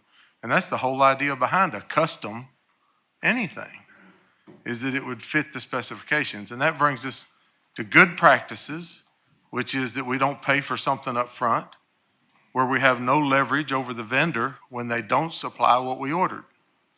And this is all things that I think whoever was involved in the ordering this lectern needs to learn before they purchase more stuff.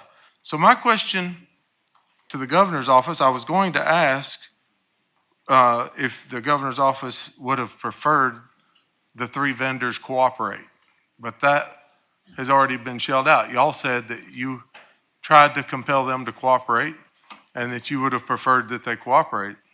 So on that basis, is the governor's office willing to not use these three vendors in the future? Because I do not appreciate the fact that just because they were out of state, that they were exempted from cooperating with legislative audit. And we may be limited on jurisdiction on what we can do with out-of-state vendors. And obviously, you didn't have a good enough relationship with them to compel them to cooperate, even though you seem to admire their abilities. They evidently did not respect your request to cooperate. So is the governor's office willing to say we will not use these vendors in the future? There was nothing in the original quote of $10,000 to $15,000 that said we're going to charge you a consulting fee. There was nothing about shipping and handling. Why you would have a crate, case designed and purchased to ship the podium and then ship them separate makes no sense to me. I mean, why wouldn't you put the podium in it and ship them together and save some freight? But none of that, as far as the evidence bears out, was done on the front end, okay? That's shame on us for not doing a thorough job of ordering it. But it's shame on the vendors for not providing what we ordered, the size we ordered, and not disclosing what all their fees would be in the final cost. So is the governor's office willing to bar these three vendors and not use them in the future? The governor's office has no plans to use these three vendors in the future, and have not used them since this. Okay, so no plans at this time. Can we plan on not using them? Again, we're talking about two individuals, Hannah Stone and Virginia Beckett, who I've already expressed that I have great respect for. Even though they refused to cooperate? Again, we made every effort that ALA asked us to do to ensure their cooperation, but we also felt that it was important that the governor's office not unduly influence this audit and the work that was being done by ALA. So we simply did what was asked of us. Okay. If I could have just a little more latitude.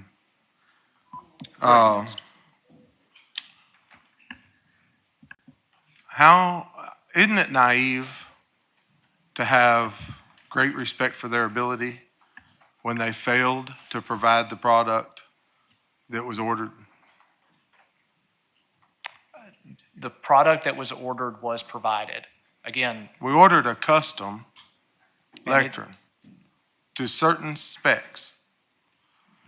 And from what I can tell, from what they proposed in the beginning, it's just the standard lectern that It is was not that size. Thank you for the question. It is not a standard lectern. It is a custom-built podium, custom to a specific height. If you turn on any national news channel right now, this is a very common Falcon-branded podium. It's used all over the world. I'm quite familiar with it. It's used almost daily at White House events. It is a custom-built podium to a specific height. So how many of these podiums exist if they're used around the world?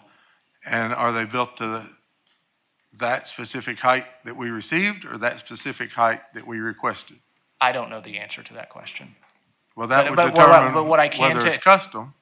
It is a custom-built podium to a specific height. So there may be another one out there that is of similar height, but there's also ones out there that are standard, that are taller. This one is shorter because the governor's height is shorter. I appreciate your response, but do we know what height it was supposed to be and what height it is? Yes, and if I may follow up, Senator, you asked how we know that the specs were provided to the manufacturers. Legislative Audit was provided dozens of text messages and emails that outlined the specific customization request of the governor's office. Multiple heights of the governor were sent, measuring from, you'll see the phrase in the report, elbow to the ground. That phrase came out of a text message that was sent from an employee of the governor's office to Beckett Events, stating that we wanted the height to be with the governor wearing 2-inch heels, a certain distance from her elbow resting on the podium to the ground. There was significant detail put into what that height would be. You raise a good question why that information wasn't fleshed out in the report, why it wasn't stated that the governor's office provided dozens of documents detailing the specification.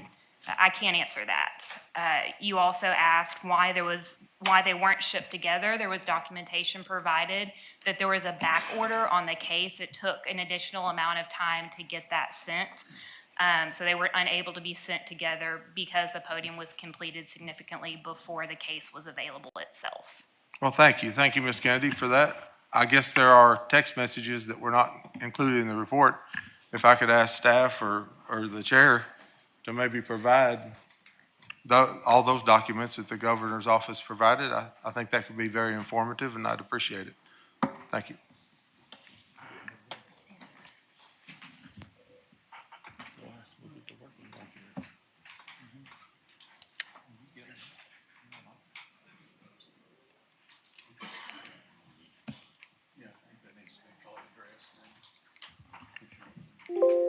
Mr. Chair, with your permission, I can address Senator Payton's Yes, ma'am. concerns. Senator Payton, we considered those, but there's a statutory provision in legislative audits governing statutes that talk about communication that is privileged and confidential or working papers of the in the governor's hands. It would be confidential in our hands. And so we considered those text messages, those intertext messages, as part of those working papers of the governor. And we took the liberty pursuant to our ability to statutorily to do that, and we did not include those for those reasons. But we did examine those, and we considered those on the page that discusses the height of the podium that I believe Ms. Kennedy, that being part of their working papers. Thank you for that. And so in the report, I do have access to the measurements that legislative audit made of the podium that arrived here, but I don't have anything that I can see of myself of what the measurements would have been if it had met the order. So do both sides here or both entities, the governor's office and legislative audit, both agree that what we received was not the size and specifications that we ordered? The governor's office would agree to that. Okay. And I think it was in the report. So thank you. Thank you, Mr. Chair. Yes, sir. And Senator Johnson, you are recognized, sir. Thank you, Mr. Chairman. I'm not quite sure where to begin. I'll just jump in the middle of it and waller out to the sides. First quick question for Mr. Owsley and Mr. Watson.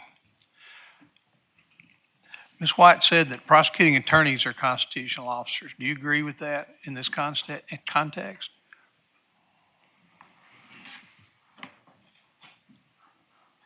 It depends on the definition of a constitutional officer. The statutes don't define that, but Black's Law Dictionary, which is the standard definition, place to go for definition, says a constitutional officer is someone whose office is created in the Constitution. And prosecuting attorneys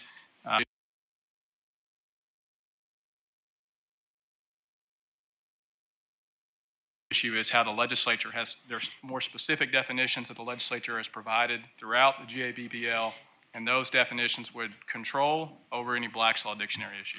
So basically what you just said is not a simple answer because we're looking at, for example, county judges are mentioned in the Constitution. I guess they're constitutional officers. Senators are mentioned in the Constitution. I guess we're all constitutional officers. I used to think we had 7.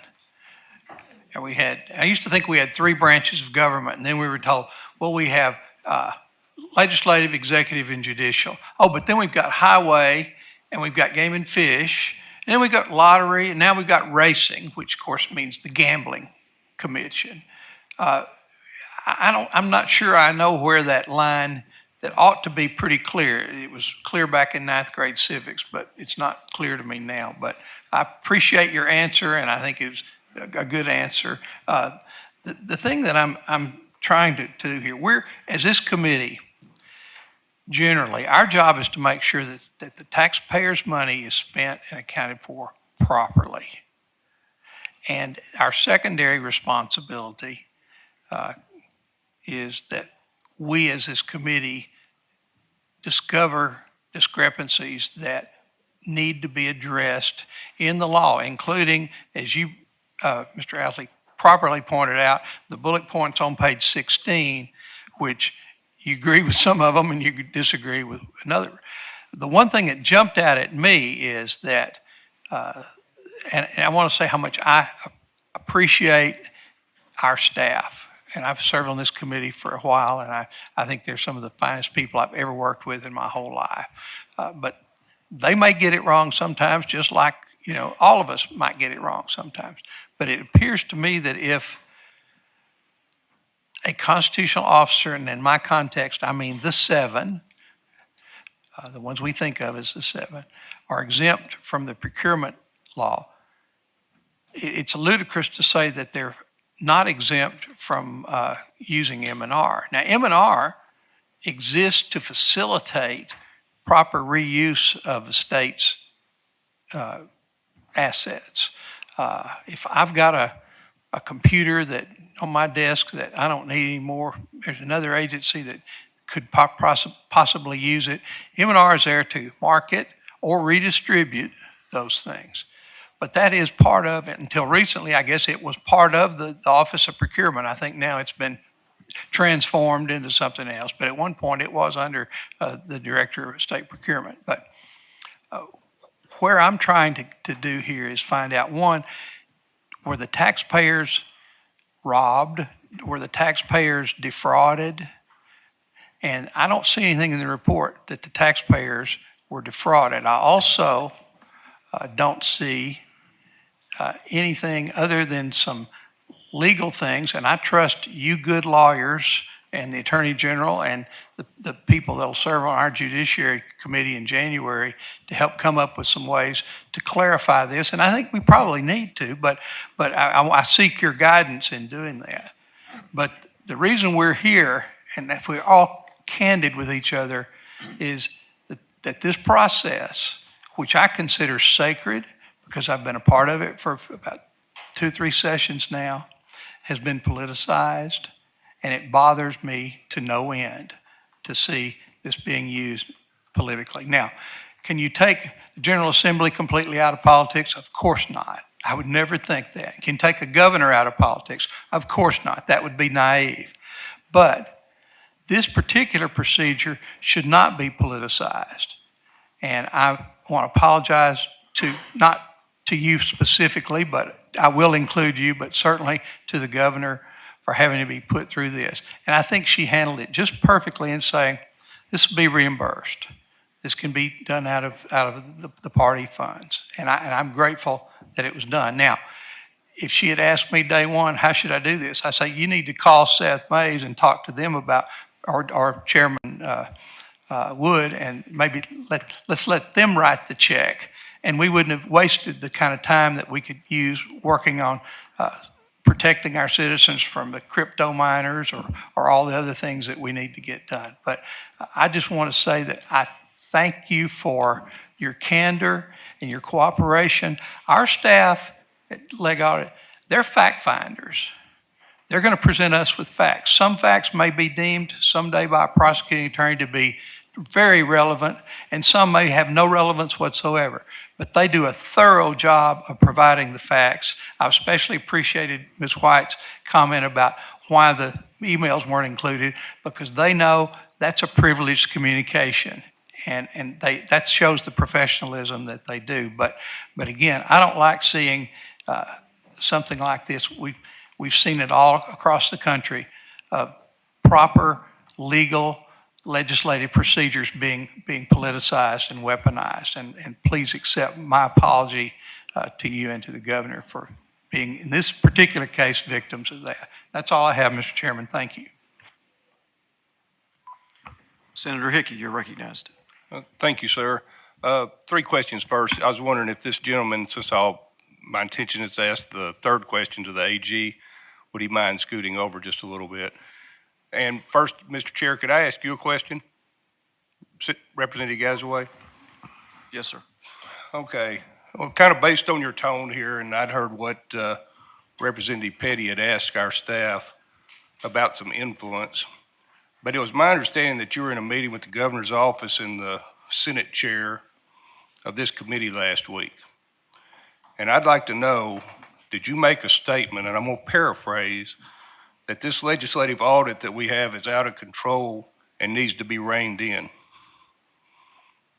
And again, I'm not saying every word of that's right, but I need to know that question based on the start of this conversation and some of the tone I've heard in this committee. Well, so Senator Wallace and I were in a meeting, I don't recall the exact date of it, with legislative audit. It included the colonel of the Arkansas State Police, the attorney for the Arkansas State Police, the CFO for the state police. I'm trying to think. Mr. Norman, Mr. Kevin White, Emily White, and some staff members whose names I don't recall. With regard to making a statement like that, I don't recall saying that in any committee meeting or any meeting of the specific meeting that you refer to. I do not recall making a statement like that. I have heard other members outside of this process make statements along those lines. And, you know, whether or not that's true or not is a question for this body to ultimately determine since the report's been released, but I don't recall making that statement, no. Okay, well, I appreciate your answer. Of course, we've got another conflict now. But as I said, my third question is going to be to the AG's office, and I'd like to go back to this this idea with this agency, if you don't, Mr. Owsley, are you? Yes, sir. And I don't care who answers this. But so, and it was kind of odd today, even with the Senate's appropriation that came through that we passed, but I did take the liberty after you all released the AG's opinion to kind of look into the agency part. I've kept my fingers out of this because I thought that's what was appropriate from the get-go. It's what I wanted to do was let this be a fair process, and I'd ask for any and all other legislators to do the same. Of course, we're each our own person down here, but I do think we have some, at a minimal, some ethical stuff whenever it comes to the way legislative audit is set up. But within the appropriation bill of even the Senate, and I did look at the governor's, within that appropriation bill, it defines them as an agency in there as it relates to that. Have you all looked at that also whenever you've been going through this? Thank you, Senator, for the question. Yeah, we're aware that the appropriations bills use the term agency in reference to constitutional officers. That's, in our view, it's not dispositive of the question that's at issue here is in how the term agency is being used for purposes of the General Accountability and Budgeting Procedures Law. My understanding is that there's standard language that is included in all the appropriations, basically that they get run all the way through. And so it wouldn't surprise me if that's the same language that's used in all of the appropriations without regard to whether. So are you saying since it's standard language is in statute that it really doesn't count? No, what I'm saying is when you have two statutes and you're asking a specific question, whether the particular statute applies to a certain office, the most relevant question is how that statute defines those terms. Okay. Have you looked as far as, since you're down here and have you inserted yourself? And it's my understanding that you were in or attempted to be in some other meetings, maybe the exit interview or things to that nature prior to today's meeting, which was very odd to me that branch of you as a constitutional officer or your office or whatever would do that. So, but I do ask this, have you looked at your appropriation bill also to see if that same language is in there, or do you know? My understanding is that language is common to all the appropriations bills. Again, the question is, what does the General Accountability and Budgetary Procedures Law mean when it uses that term? It's very common for these general terms like this, like the question earlier from Senator Johnson about constitutional officers or offices that are very broad like that. They're often used in different ways across different statutes. So the most relevant question is what it means in that specific subchapter. And I would like just to respond to the statement that was just made there. You referenced me personally. I'm sure you're your referencing office. The office. If I did, I apologize for that. So our office was asked to be in a meeting and legislative audit. My understanding is that legislative audit, the process is for legislative audit to have an exit interview in which they sit down with the agency that's had the audit, and they go through the draft of that audit. My understanding is, and the governor's office is better positioned to answer this, but I do think I need to respond to what you said there. Okay. My understanding is that legislative audit presented the governor's office with the draft audit report, as their normal process is, and then when a few hours of providing that 70-plus page report had sat down for that exit interview. That was sort of called off either at the moment or shortly before because there wasn't enough time for the governor's folks to read and prepare for that. It was rescheduled. We were invited to be there, and we sent someone from our office. The meeting was 8 minutes. Our representative said nothing in the meeting, and our understanding of the purpose of that meeting was to talk about the draft itself, whether there were any legal concerns, or from the governor's perspective, whether there were any factual concerns. And as I said, our representative who was there didn't say anything in the meeting, and it was about 8 minutes.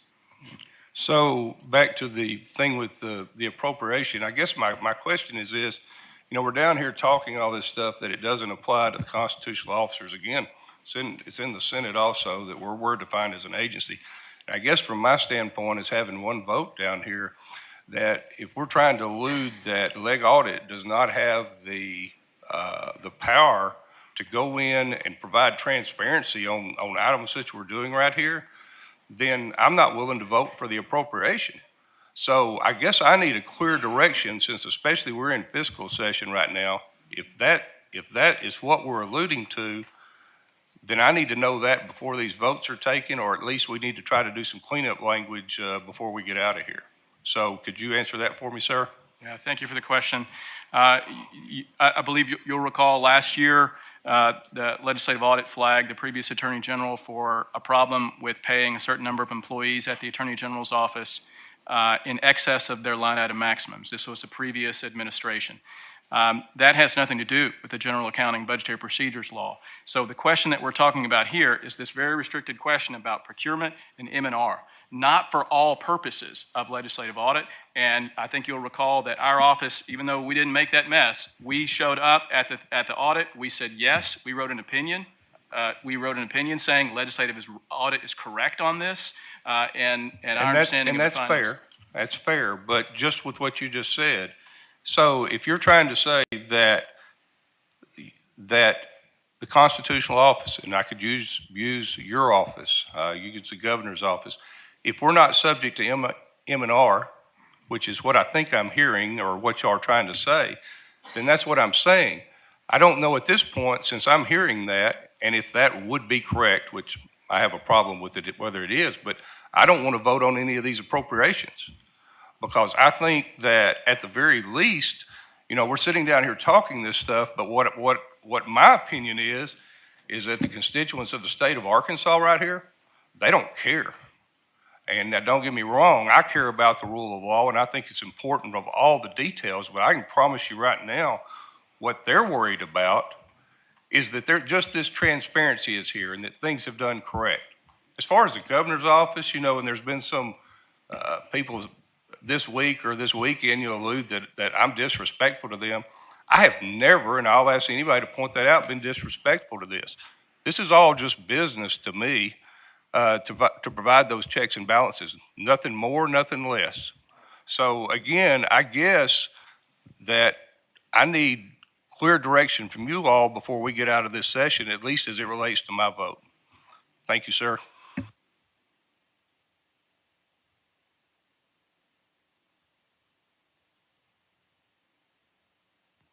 Representative Lundstrom, you're recognized. Thank you, Chairman. I'm over here. A little bit of confusion. I completely agree that the governor's office has allowed to use state funds for the podium. I'm a little confused why we went ahead and had the RPA pay for it when it's perfectly within the governor's purview to have a podium.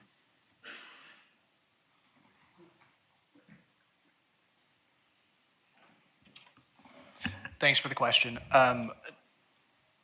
It is a perfectly legal purchase. It was a perfectly legal purchase. It was something that the governor's office had identified early on that we needed. So again, there was nothing wrong with the purchase. We just decided that it was preferable that private funds pay for it. Okay. Another question on the process of purchasing that type of purchase. It seems like there should have been a bid with an outline, a drawing, sales tax, shipping, everything from guts to feathers, so that if it wasn't right, first of all, you could get a discount or whatever, but it just seems like there should have been a bid. I don't think we need the text or the emails. The governor has a privilege to have private text, but a bid would have solved all of this. Thank you. And to Senator Payton's question from earlier as to what the governor's office acknowledges could be done differently, that is one thing that we have changed with our in-office policies and procedures to ensure a situation like this does not happen again. Okay. Last question. Could this just be a simple, honest mistake, a knee-jerk reaction, and an effort to try to make everything right that just went a little too far in the perfection of just wanting to do everything right? Maybe they could have just made a mistake. It's a new governor, it's new staff, new people coming into office. Could it just be an honest mistake? We don't recognize this is not a mistake. Again, the podium was a legitimate purchase, one that the office had identified that we needed. This body appropriated money that was available to us to use to purchase items. One of them we identified was a podium. Later on, we determined that it was preferable that private funds that the governor raised through the state Republican Party be used to reimburse the state. No taxpayer money has been used to purchase this item. I mean, the item is owned by the state Republican Party. It is not owned by the state anymore, and no taxpayer money was used. So we do not view it as a mistake. Okay. What are we using as a podium now? There is a podium that was that remained in the office from the previous administration. As I indicated earlier to Representative Mayberry, I fully expect the governor to begin using this new podium. We were just waiting on the audit to be completed. Okay, thank you. Senator Hammer, you're recognized. Thank you, Mr. Chair. I'd like to ask Mr. Norman a question first and then go to the AG's office, please. Mr. Norman, how long have you been down here? 47 years. I want to ask you if you're ready to get out of here, but I don't know that'd be appropriate. But my question is, I'm trying to remember in the time that I've been down here, has the AG's office ever sat in an exit interview with anyone or any agency regarding the contents of an exit interview? Well, I haven't sat in on all exit interviews, but none that I'm aware of. In your 47 years? Yes, sir. None that you're aware of. So to the AG, I want to ask this question. You made a statement that you sat in on a meeting. Who invited you into that meeting? To be clear, what I said is I myself was not part of that meeting. We had a representative in our office who the governor's office asked us to attend that. Our representative went for about 8 minutes. Our understanding was not that it was an exit interview in the sense that it was a final interview. Our understanding was it was an opportunity to talk with legislative audit lawyers, not auditors, about the law from our perspective or the facts from their perspective. Ultimately, our representative didn't say anything. Okay, thanks for clarifying that. Then also to the AG opinion, what is the, was this opinion handled, let's say, in accordance with standard practices and procedures of the AG when it comes to handling AG opinions? Yes, sir. Okay, then how long did it take you to turn around this AG opinion from the time it was asked to the time it was turned out? I think it was about a week. Is that standard practices? Because I think I'm still waiting on a couple. Is that standard practices? Fair, it's fair. So I believe Noah can speak to this better, but I believe our average turnaround time is about 40 days right now. So some are much faster, some are 3 days, some are 1 day, some are 7 days, some are 10 days, some are much longer than 30 days. That's the average. So the answer is yes. Were you asked to expedite this? Was it given special treatment? We were asked to expedite, and there are often members who also ask for their Right. opinion to be expedited, and that's a question that we run up the chain. Right, and I've asked you before, for the record, I've asked for an expedited one. I Yes, didn't sir. get it as quick as this one, but was it asked for to get out ahead of this audit meeting? What was the stated purpose for it being expedited? There was no stated purpose. There was just a request that it be expedited, and we tried to expedite it. All right, thank you. Thank you, Mr. Chair. Representative McCullough, you're recognized.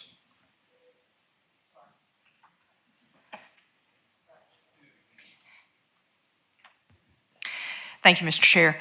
I have just one quick follow-up to Representative Lundstrom's question. Why does the lectern not live at the RPA? The lectern or the podium was delivered to the office. The state had been the one that had purchased it at that point. In the process of the RPA reimbursing the state for it, shortly thereafter is when this audit began. We felt that it was in the interest of the audit occurring that the podium not be moved and risk something happening to it. So it has remained where it was delivered, just as the travel case has remained at the RPA where it was delivered. We have acknowledged previously, I believe the governor has said when asked, it may be in our office, it may be stored at the RPA, it's available to other constitutional officers as well as the state Republican Party to use because the party owns it. And just one other quick question. I'm taking this report, meeting, everything very seriously, and I read the governor's office's response to the report findings in the report, and but it seems that there was further office response on social media last night, and I probably received more questions about this response than anything in the report. Do you believe the social media response was appropriate in light of the seriousness of this matter? And also wanted to ask if any taxpayer money was used or was it produced during the workday? Thanks for the question. Just to confirm, you're talking about the video, correct? Yes. Okay. The video, yes, it was part of the governor's response to this audit. I want to be very clear. I think the governor has been, her actions and words since the beginning of this have made it clear that this was a priority for us. We welcomed the audit, as I said at the beginning of this hearing. We were transparent, we were cooperative, but for 6 months, we have allowed this audit to occur and tried not to unduly influence it in any way that would be seen as inappropriate. The governor put out a response last night, now that the audit is complete. It's a tongue-in-cheek video, that's all it is. She believes that we have been cooperative in this process, but it's also time that her, along with members of this body, move on to the important issues that the people of Arkansas elected all of you to be here to handle. She was just making that point clear. As far as your second question, it was produced by a member of the governor's office staff, but it was done during his personal time, his personal capacity. He used his own personal assets. There were no taxpayer funds used to produce, edit, or post that video.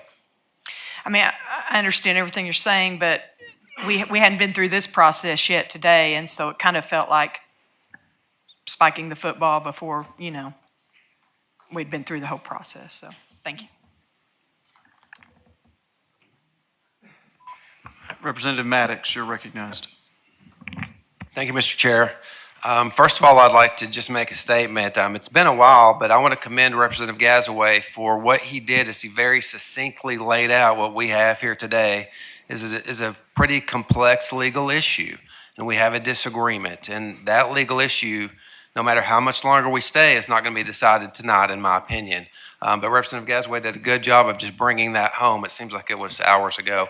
But I do have a question for the governor's office. What I like about this is it seems to me that the facts are basically agreed upon. I mean, the facts here are agreed upon. I think, and I want to know if you agree with me, that the headline from this, what needs to be taken out of this, is there was nothing whatsoever. There was no nefarious intent. There was nothing that was fraudulent. All of the things we've read, all of the theories, and I guess it's my fault for reading some of them, the taxpayer and the Arkansans need to know that none of that occurred. We have some technical issues. You've already alluded to that, and you've already cleaned them up, is my understanding. So I guess my question is, do you agree with that? Yes, absolutely.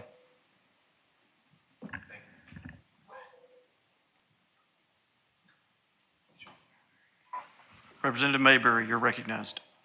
Thank you, Mr. Chair. Earlier, you had made a statement, and I just want to clarify, give you an opportunity to clarify, because we're just talking about the facts here today. We just want to make sure that the facts are out there. And I think you made reference, and I might be paraphrasing a little bit, I wasn't taking notes at the time that you said it, but that the lectern was available for the media to see. And we do know that the Democrat Gazette took a picture of it, but to my knowledge, that is the only media that has seen it. But I do know that other media has asked to see it, and they have been told no. So I don't expect you, Mr. Deere, to know every single request that comes forward, but I just wanted to make it really clear because you said that it has been available to the media, and in speaking to the media, it hasn't been available. So just wanted to clear that up. If I recall correctly, it was available before the audit began. It hasn't been available since the audit started. Okay. Thank you for clarifying. Thank you.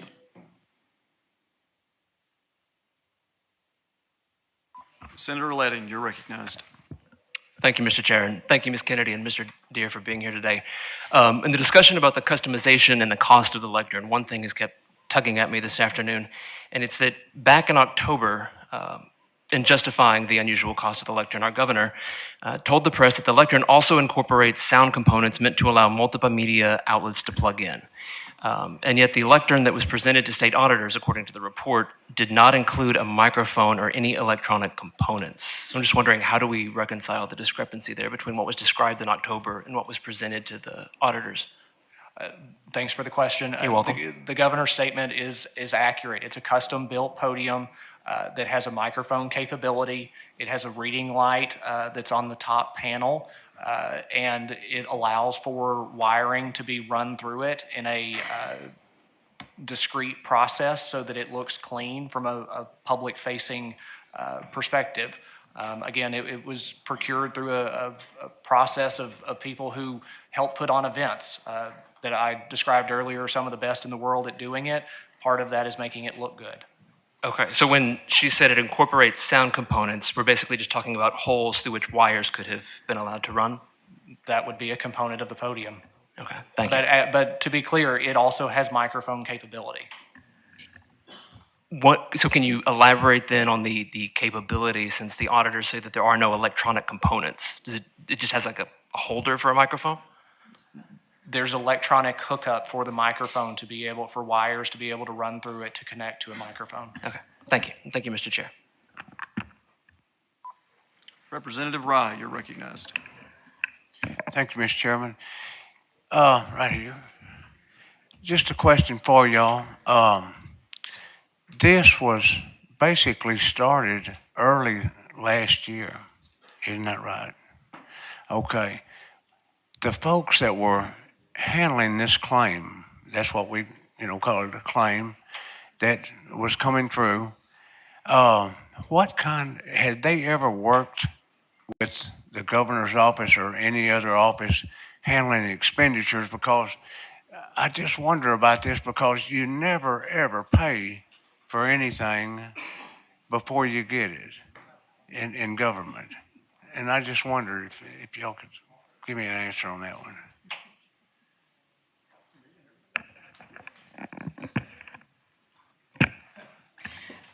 I'll take this one, Representative Rye. So as to our staff that were involved in the process of this, like you mentioned, it started last year, early in our tenure in office. And for the large majority, if not all of us, this is our first time working for a governor's office.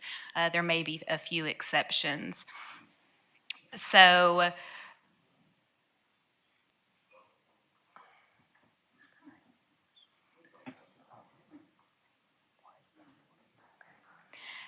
and like any custom item that you order, customization requires upfront payment for the item, or a manufacturer, a vendor would not make that item. They couldn't take the risk of making a custom item that they did not receive payment for. That part of the procurement and purchasing law that's referenced that does not allow upfront payment is part of that GABPL that does not apply to the constitutional officers in this case.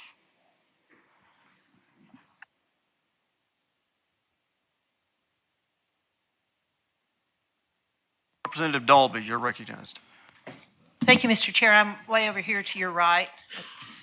I just have a couple of questions, and it's regarding some of the exhibits, or the Appendix J, which is dated June the 12th. Someone checked the box that the expenses incurred for equipment to assist communication for state employees as they conduct state business. Who did that particular document? That would have been our office manager at the governor's office, who is our dispersing officer. And what is that individual's name? It's a Miss Hamilton. Is she also the same one that would have put LH on, I believe it's Appendix M and O? Yes, ma'am. And who directed her to put that on there? Her supervisor would have. And who is her supervisor? Mr. Deere here that's present with us today. And my question is, which one of these documents is accurate? Is the June 12th one correct, or is that a lie? Or is the Appendix M and O that has been altered, a government record being altered, is that one correct, or is that a lie? They can't both be the same. So what was the intent? That's all I need to know. All of the documents in front of you are correct. Even the one that's an altered government document, is that correct? It is an altered government document, correct? It's a common government practice to write on receipts and invoices to document certain business procedures within the government. Oh, I think we can disagree. The second question I have is in regard to what Representative McCullough asked earlier about the video response. You said an individual of the governor's office produced it. Who was that individual? His name is Mr. Davis. He's our creative director. What is his first name? Keaton. And how long has he been an employee of the governor's office? Approximately a year. Let's see, I had another question, I believe, and I think you've answered this, but I want to know, has the governor's office changed any of its policies, procedures that relates to purchasing and procurement since the purchase of the lectern? If so, which ones have changed? Yes, ma'am. The governor's office constantly is reviewing and refining our policies to best serve the citizens of this state. The one specifically mentioned in the audit is the timing of when the business justification statement is completed. It was completed after the purchase of the podium, but before the audit started. As a result of the audit findings, the governor's office now completes that document prior to approval for purchases. So you may have just a couple of more follow-ups, Mr. Chair. You're recognized. So you are, to some extent, following a procurement and purchase procedure. Is that correct? As explained earlier in the public finance section, there are some statutes that explicitly apply to constitutional officers. I understand that. You don't have to explain it to me. Believe it or not, I can read the law. And I have a law degree that says I can read it. My question was just, what have you done? The second thing was that the last question I have was any personnel action taken against any member of the governor's staff related to this purchase? And if so, what and who? No, and nor should there be. I think we can disagree. Thank you, Mr. Chair. Senator Flippo, you're recognized. Thank you, Mr. Chair. Just a question for staff and I guess for Roger. I believe Senator Hickey had 2 or maybe 3 parts, Senator, to your audit request. One was regarding the FOIA bill that we had also passed last September. And I guess I just wanted to know, this is regarding the lectern portion of the audit request, but, there's 1 or 2 other parts. So I just want to know where are we at in relation to that. We have been brainstorming on that, and we are in the early processes of gathering information on that. So we've spent most of our resources trying to get this out of the way first, of course. And this is a very busy time for audit because we're trying to get the AFR, the statewide financial statements, together, and then also the federal compliance audits. There's certain time limitations on that, so we're getting freed up from that and focusing on the other audit at this time. And I guess my we always like to make it easy on staff, Roger. You know that. But the motion to, the motion that was voted on in leg audit executive committee, I believe, to move forward with this audit, all that was included in the original report. So we are still moving forward with the other 2 portions of the. Okay. Yes, sir. Thank you. Thank you, Mr. Chair. Senator Mark Johnson, you're recognized. Thank you, Mr. Chairman. This is in response to the comment by Representative Dalby. I had specifically asked staff to provide me with ACA 554-121, tampering with a public record. It says, a person commits the offense of tampering with a public record if, with the purpose of impairing the verity, legibility, or availability of a public record, he or she knowingly makes a false entry in or falsely alters any public record, or erases, obliterates, removes, destroys, or conceals a public record. And that's not the same as altered. That's what said the word is tampering. And I don't see any case where if someone makes a notation for internal accounting reasons, it would be considered tampering with a public record. If you altered it, for example, changed an amount or whited out something and typed something on it, probably one could make that rebuttable presumption, but I don't think this anywhere came close to this by simply someone making a notation for someone else in the office to know that in this particular case, I assume you're speaking of the fact that it was to be reimbursed. I just want to make that clear to the committee. Thank you, Mr. Chairman. Thank you, Senator Johnson. I do want to follow up on that quickly because this was a point of contention that was in the audit. There are these 3 documents. They're all the same invoice, but 2 of them were written on, and they have the same note on them. I mean, it says to be reimbursed, but it's not the same note.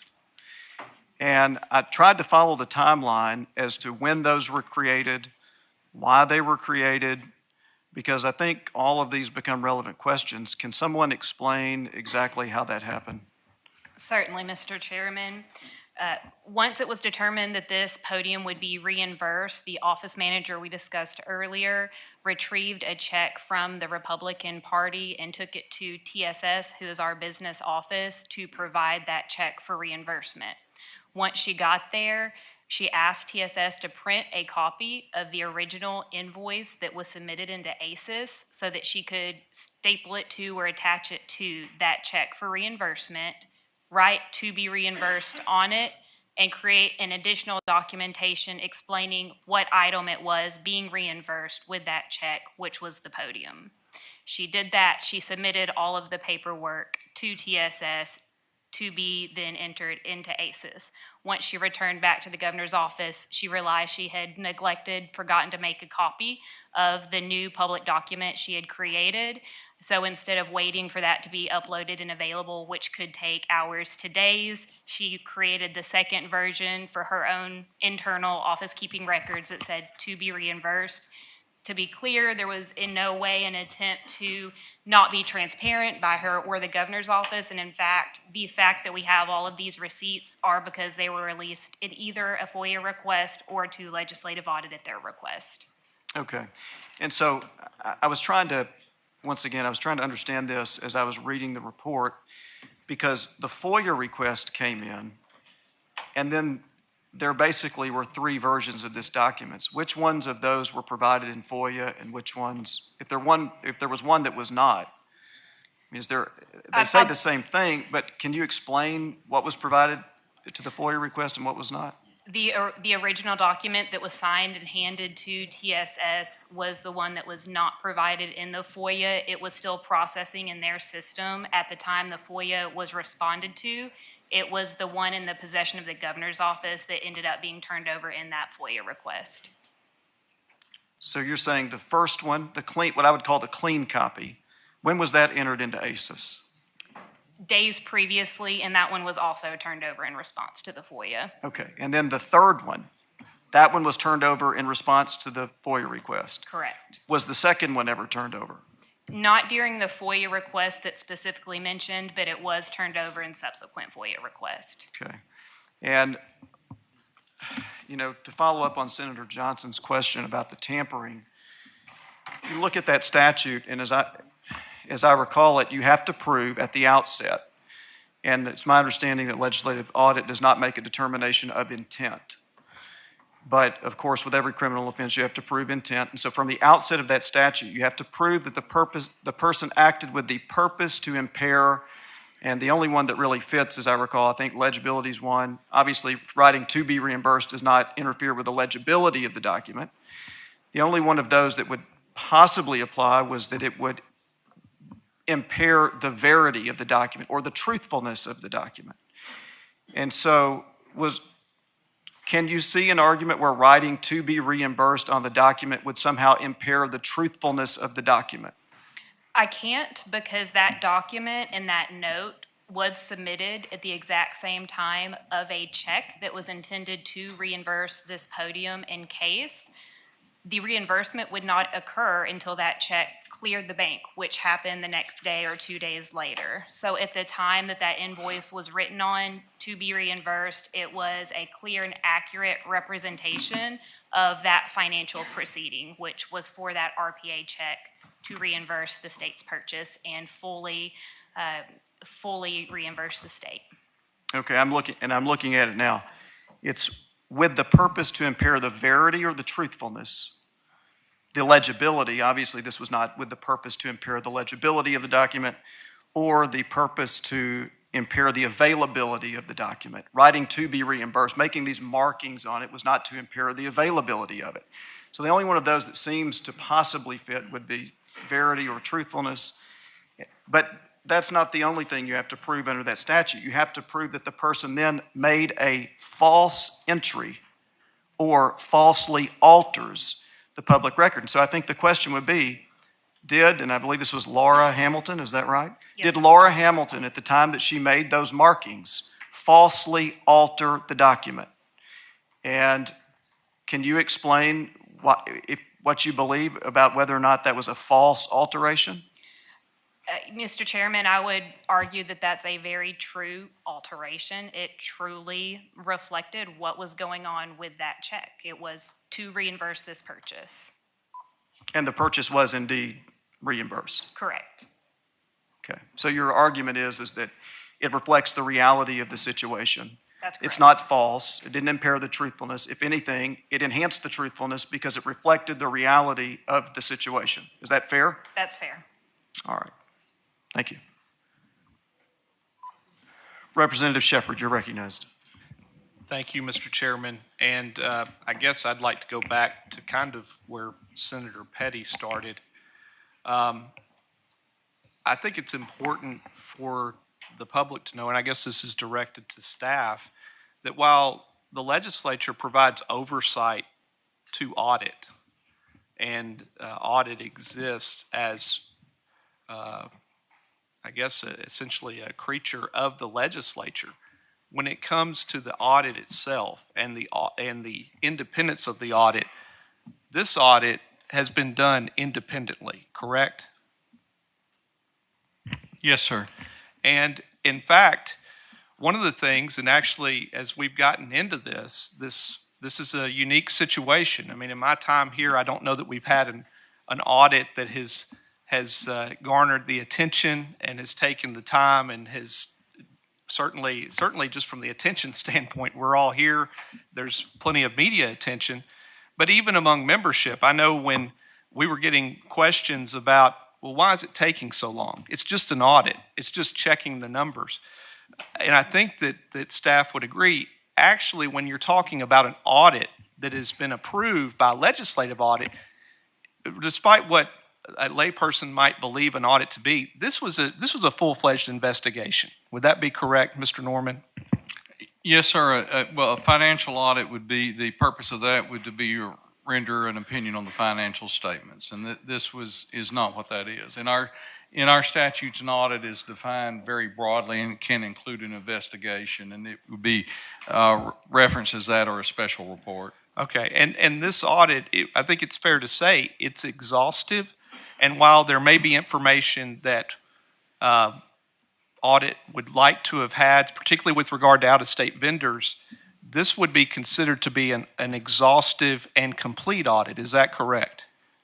The reason it took a lot of time is because we were trying to fulfill our responsibilities to get information and to present that in a factual way, and that is clear and concise and unbiased. And the point of this audit was to ultimately reveal those facts, whatever they may be, good or bad or indifferent. And is that what in fact has happened here with this particular audit? We believe it is. And if that was not the case, if there was anything that had been done or any impropriety in the audit process, then staff would not have issued this, would not have put it out there. Is that correct? This is our report, and we stand by it. Okay, and I believe that obviously most of the questions have been directed at legal opinions and other things, and we probably all need to go back and look what it means to be a state agency. But I do believe it's important, particularly with the amount of attention that has been garnered by this audit and the questions that were raised. Some believe that the audit was to take all this time because it was to linger over the governor's head. And then others say it took this time because there was some kind of elaborate cover-up. And neither of those is the case. What we have here is an audit that was prepared by our professional staff, and for which they have put and have verified the veracity, the exhaustiveness, and that is what is being presented today. Is that correct, Mr. Norman? Yes, sir. And you would also agree that when it comes to, because I don't want to shy away from our responsibility when it comes to other items with regard to audit.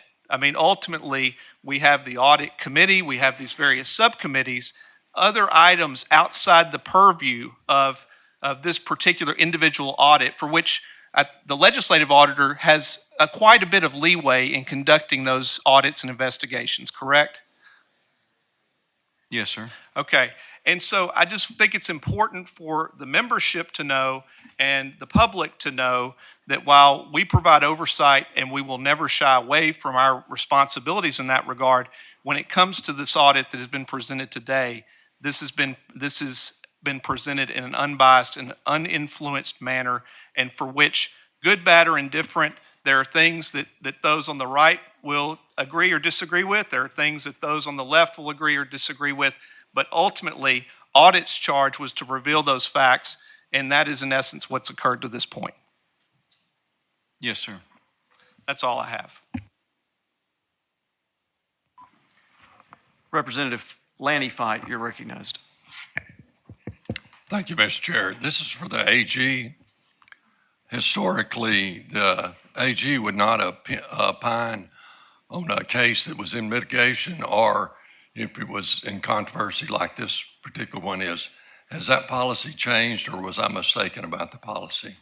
Thank you for the question. The historic policy is the Attorney General's office will not opine on matters that are in pending litigation or that are in litigation now.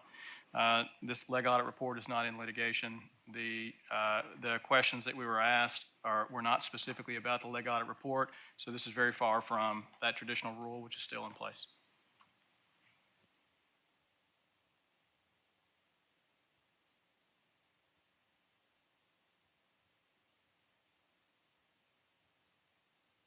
Representative Dalby, you're recognized. Thank you, Mr. Chair. The good thing about being attorneys is one in a town will starve to death, two will make a living. So we can always disagree on how we interpret the law, but I do want to make one point. I think that we can certainly agree as to how that law is interpreted. I appreciate the chair's prosecutorial history, as he likes to remind us he was a prosecutor at some point in time. But once again, like I say, one lawyer in a town will starve to death, two will make a living. But I think we can agree that that first document, the reference to Appendix J, that viewed that lectern purchase as a public or government asset. That was what was checked, and it was being viewed as a government or public asset, which it was. And the second one, when the notation was made, that was changed to be reimbursed, we're then changing what that lectern was to a private one. And so that was a significant change in my mind. So if I use the word tampering in a rather loose way, it certainly changed the nature of that particular item that was purchased with state funds. And so I want to make that point that that is a significant change, and one that I appreciated audit pointing out. Thank you. I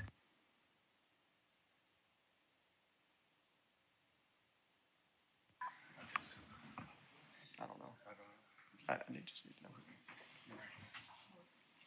Representative Painter, you're recognized. Sorry, we couldn't tell whose mic was. That's all right. Thank you, Chair.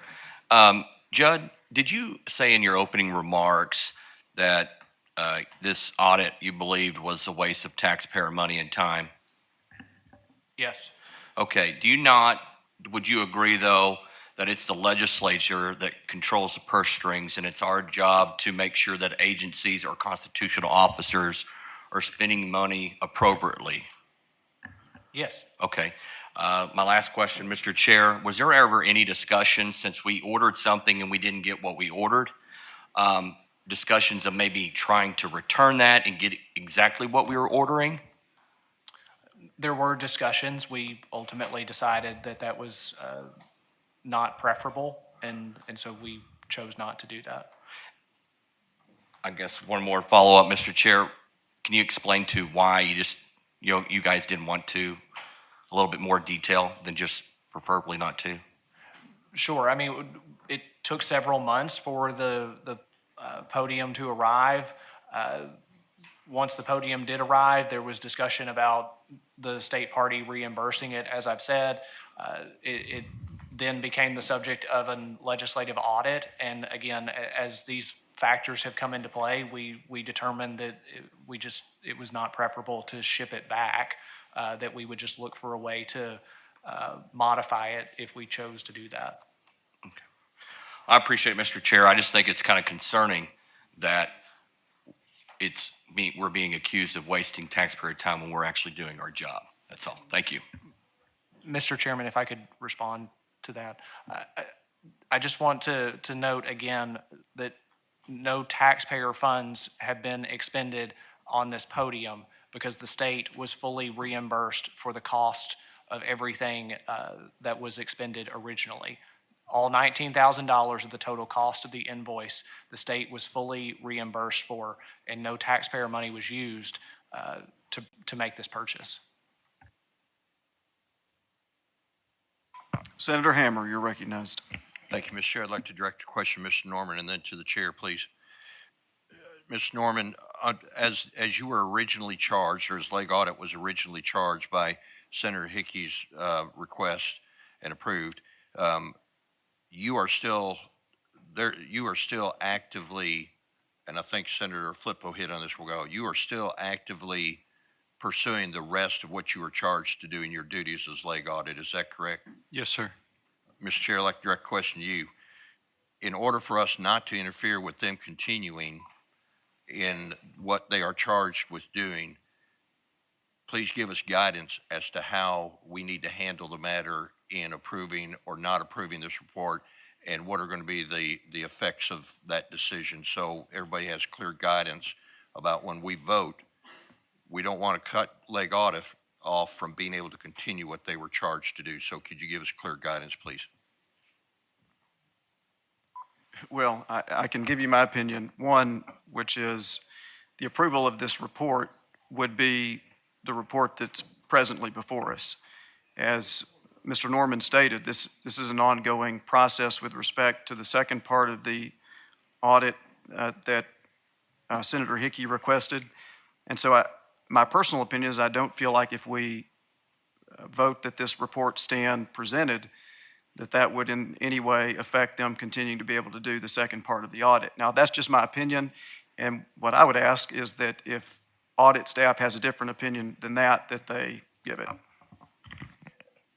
No, sir, I agree with you that they are separate and they will be two different reports. Obviously, we've released this one, and there is nothing that I know of that would prevent us from completing the second report.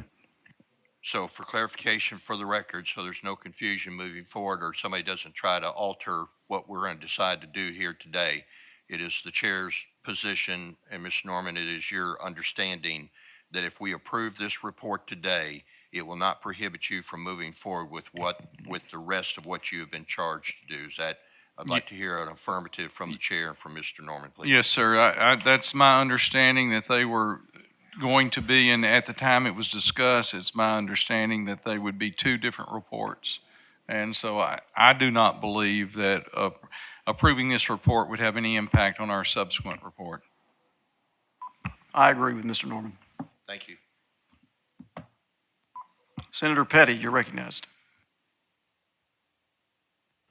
Thank you, Mr. Chair, and I promise I will not feel like I'm the only one asking questions this time. I have two quick questions, and I think it's relevant because it's basically the end of the conclusion of the report. And as I mentioned early on in one of my committees, I asked the question on a very insignificant dollar amount, why refer to the prosecuting attorney? And while Mr. Norman was not the respondent, I think he might be able to shed light on why and his answer to that. And then the last question is that typical? And I remember that from that meeting being that is generally typical that they refer that, but I'll let you answer that.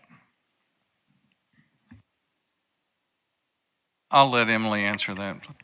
Senator Petty, in response to your question, and I thank you for that, there are 4 areas noted on page 16 of our report that give the legislative auditor cause to refer this to a prosecuting attorney and or the attorney general. The first, Senator Petty, is the FOIA non-compliance section. When the number of documents that could have been provided in response to FOIA was not thoroughly provided in response to FOIA, that statutory provision calls for if it's found to be a negligent violation, that's a misdemeanor, a criminal misdemeanor. And so that would trigger Mr. Norman's responsibility to refer that to the prosecutor. The second provision is the provision on page 16 that notes 19.4.1103 to be consistent in audits past. When we have found violations for noncompliance with 19.4.1103, we have also referred those to prosecuting attorneys. The third reason that we would refer to a prosecuting attorney is the allegation listed in violation of 19.4.1107 and 1108. And while this report does not mention the falsifying business record criminal statute, the shredding of the bill of lading could technically qualify as that, and that is another independent evaluation that needs to be made by a prosecuting attorney. And finally, in response to your question, the fourth statutory obligation of the legislative auditor to refer to a prosecuting attorney would be the tampering allegation that there has been a host of discussion about today.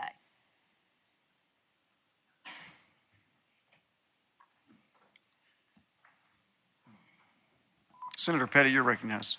Thank you. And that was more of a legal response than I got in the audit from the auditors that day. The response that day was pretty much what you referred to when you're talking about that's for a prosecutor to determine materiality or relevance.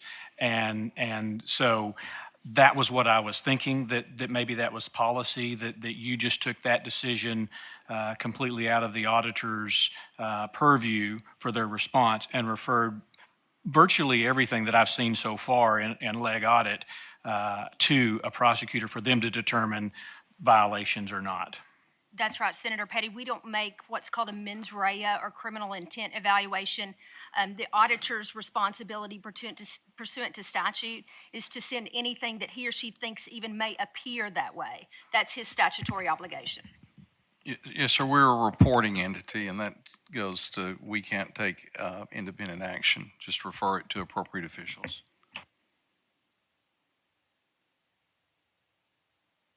Senator Irvin, you're recognized. Thank you, Mr. Chair. Just quickly,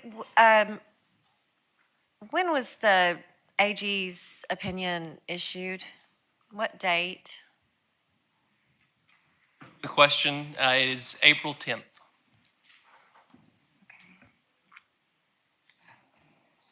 All right. As far as the response that was developed, the governor's office response to Arkansas Legislative Audit Report, who worked on that response, or who developed that? My team at the governor's office has a staff of 4 attorneys. 3 of us devoted all of our time to that. We consulted with attorneys that have worked in state government before. We consulted with Secretary Hudson at DF&A, Andy Babbitt, who was mentioned earlier, some of the experts in finance in the state. We consulted in making sure that our legal reasoning was correct in that response. Did you have communications with the attorneys at the Attorney General's office in developing your response? Certainly after we wrote the response, we sat down with them and talked through our reasoning to see if they thought that we were off base. The Attorney General's office is the biggest law firm in the state and has some of the greatest legal minds in Arkansas. Furthermore, they are the representatives for constitutional officers and the governor's office. So I certainly did not want to go out and disagree with legislative audit if I was wrong. I wanted to make sure that my legal reasoning and my team's legal reasoning was sound. So after we completed our response, we did talk to the Attorney General's office about it. They did not edit or change it in any way. So a question to the Attorney General's office. Your opinion that you issued on April 10th would have been after March 29th, which was their response. So did this response and those communications and workings alter or affect your opinions? Thank you. The answer is no. What we did on this is we have a multi-level review process, and we had each person in that review process independently look at the legal arguments that are at issue here and independently do the research. And all three of those people came back with the same conclusions. Those conclusions are reflected in the AG opinion. We did not shop the AG opinion to anybody before it was published. We did the research to Senator Hammer's question earlier. This process is the same way we do all the AG opinions. We did the research, we sent it up through the review process, it was approved by the Attorney General, we published it. Okay, is it normal practice for, and this may be for audit, is it normal practice for the AG's office to be, I guess, a legal representation for an agency?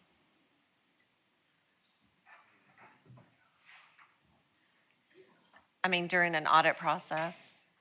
I don't know the answer to that question. I don't. I'm sorry, Senator, could you ask that again? I was busy. I'm just curious because they sought legal advice from the AG's office as they were forming their response to agent management response. And so is that typical that the AG's office kind of acts as legal advisors and representatives for agencies through this audit process in development and management response? Or Again, whether they do or not, I do not know. I know that we had it was a meeting subsequent to the exit conference where the AG was present. That was not normal, and I refused to. We were going to go over the report, and I refused to do that with the AG present. Okay, because it was not normal practice. That was not our normal process. We were told that the Attorney General was representing them. Okay. Representing them, and you understood that as representing them in a legal. Yes, ma'am. Okay.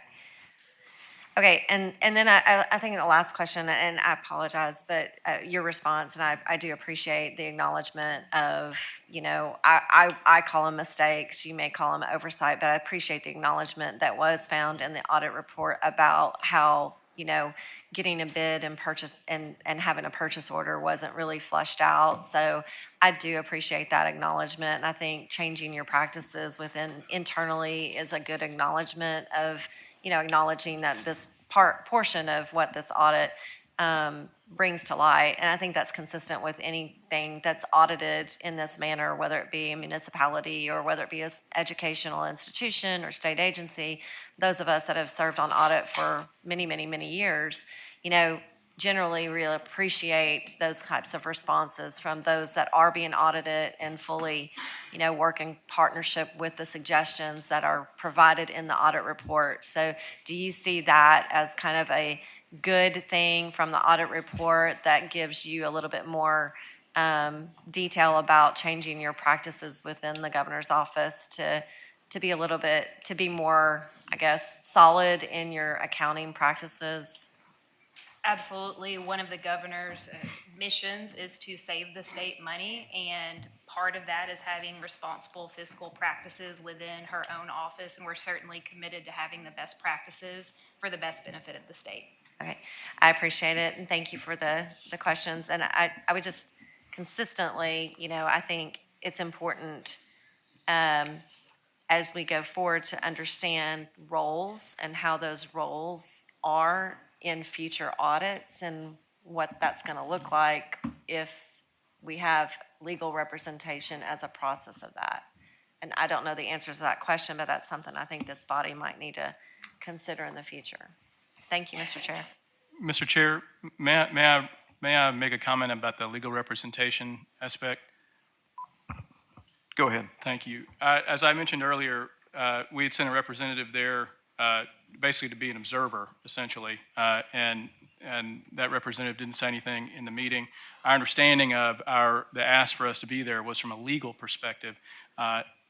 Clearly, the legislative audit report relies extensively on Attorney General opinions, and we've reviewed every single Attorney General opinion cited anywhere in the report. And so our view of our role in this process is essentially just saying what we think the law is, and it just so happens that what we're reporting, what we think the law is what previous attorneys general have also reported is the law. At no time in this process have we tried to defend anything about facts, have we tried to ask anybody any questions on that. We have solely been about the law.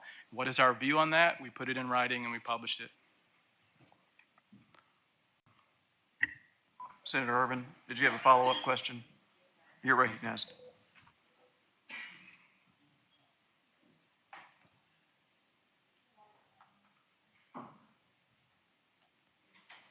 Thank you, and I appreciate that. I think what I'm trying to understand in my mind is there's a lot of similarities between the management response and their legal arguments and then what was subsequently issued as an Attorney General's opinion. And I'm trying to understand that timeline and those levels of communications and then what that relationship is and how it existed. Thank you. Our analysis was independent of what the governor's office did. We didn't see I don't think we saw their report, their response before we issued our opinion, and we certainly didn't share with them our draft of our opinion before we published it. They saw it at the same time anybody else did.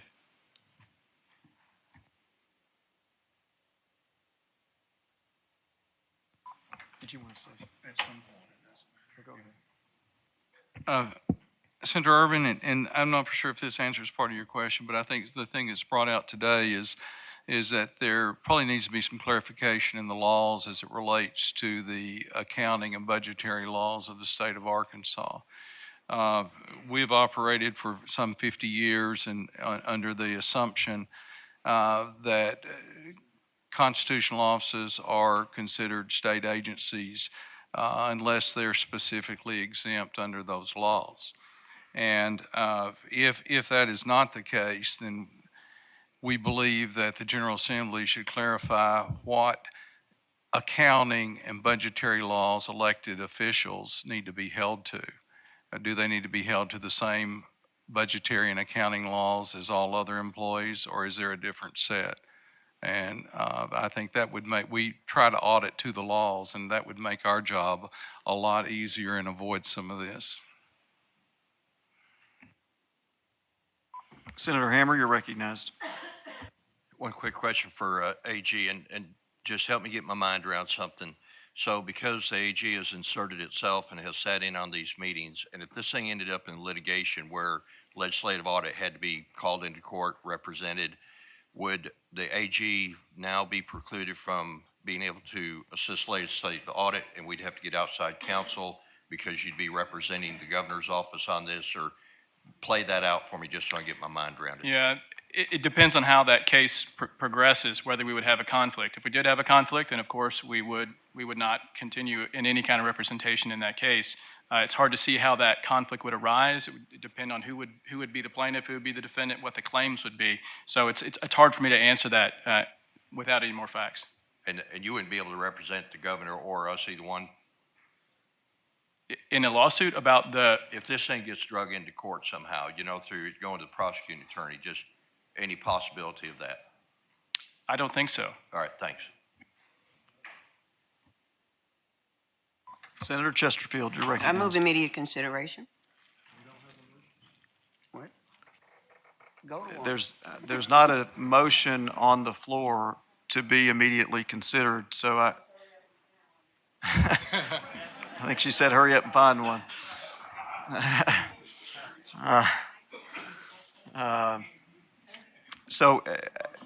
Well, actually, before we go there, all right. Speaker Shepherd, you're recognized. I would make a motion, and I'm not sure what the proper terminology is, but I believe normally it's just to receive the report. But whatever our normal practice is, that's what I would move. So my understanding from speaking with staff is that the typical motion, or the proper motion in this instance, is that the report stand presented. That's my motion. Okay. Speaker Shepherd has made a motion that hang on, everybody relax. Speaker Shepherd has, hang on. Senator Hammer, you're recognized. Mr. Chair, I want to yield to Senator Hickey, and then I'll get back to the queue. Okay. Senator Hickey, you're recognized. Yeah, I want to make sure, because there's been some rumor going around that since I've been down here as long as I have, that the motion has always been, I thought, to file the report. So it was my understanding that, and I guess maybe Mr. Norman, maybe Miss Emily, if you could answer this, whatever, that if we use the word presented here, as if the report was presented or not presented, that there was a way that could actually keep the working papers maybe from going to the prosecuting attorney or anything. Are there any finite details that we didn't know with that? And again, then I want to go back to Mr. Norman as far as this little word about file the report or present the report or whatever. Senator Hickey, that's a wonderful question. And for clarification, a Mason's manual, which is what we would refer to in these kind of situations, refers to a motion to file, receive, adopt, accept, or present are really all very similar. In our particular statutes, however, that govern legislative audit, 104422 calls the legislative auditor's obligation to present it to this committee, and that is in subparagraph C2. So we do prefer the terminology present, if that's acceptable with this body. Yeah. Well, I appreciate the speaker for his knowledge in that. So thank you.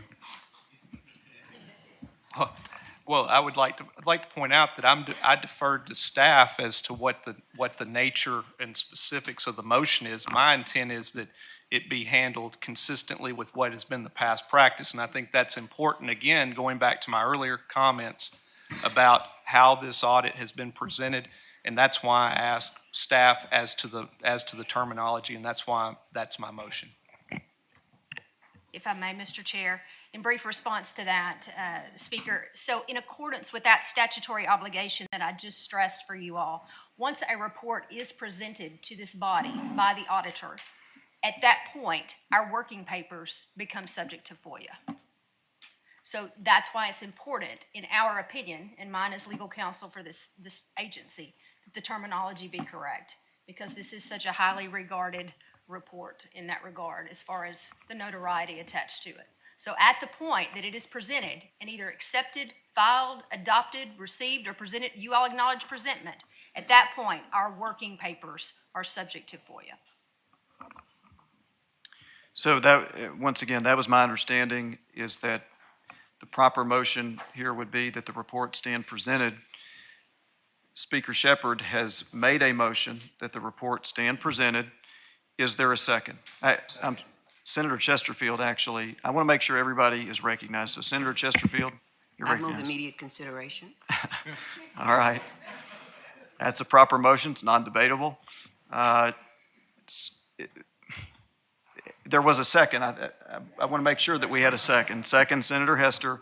Motion is immediate consideration. It's non-debatable. All those in favor that the report stand presented, say aye. Aye. All those opposed, the motion stands, the report stands presented. Thank you very much.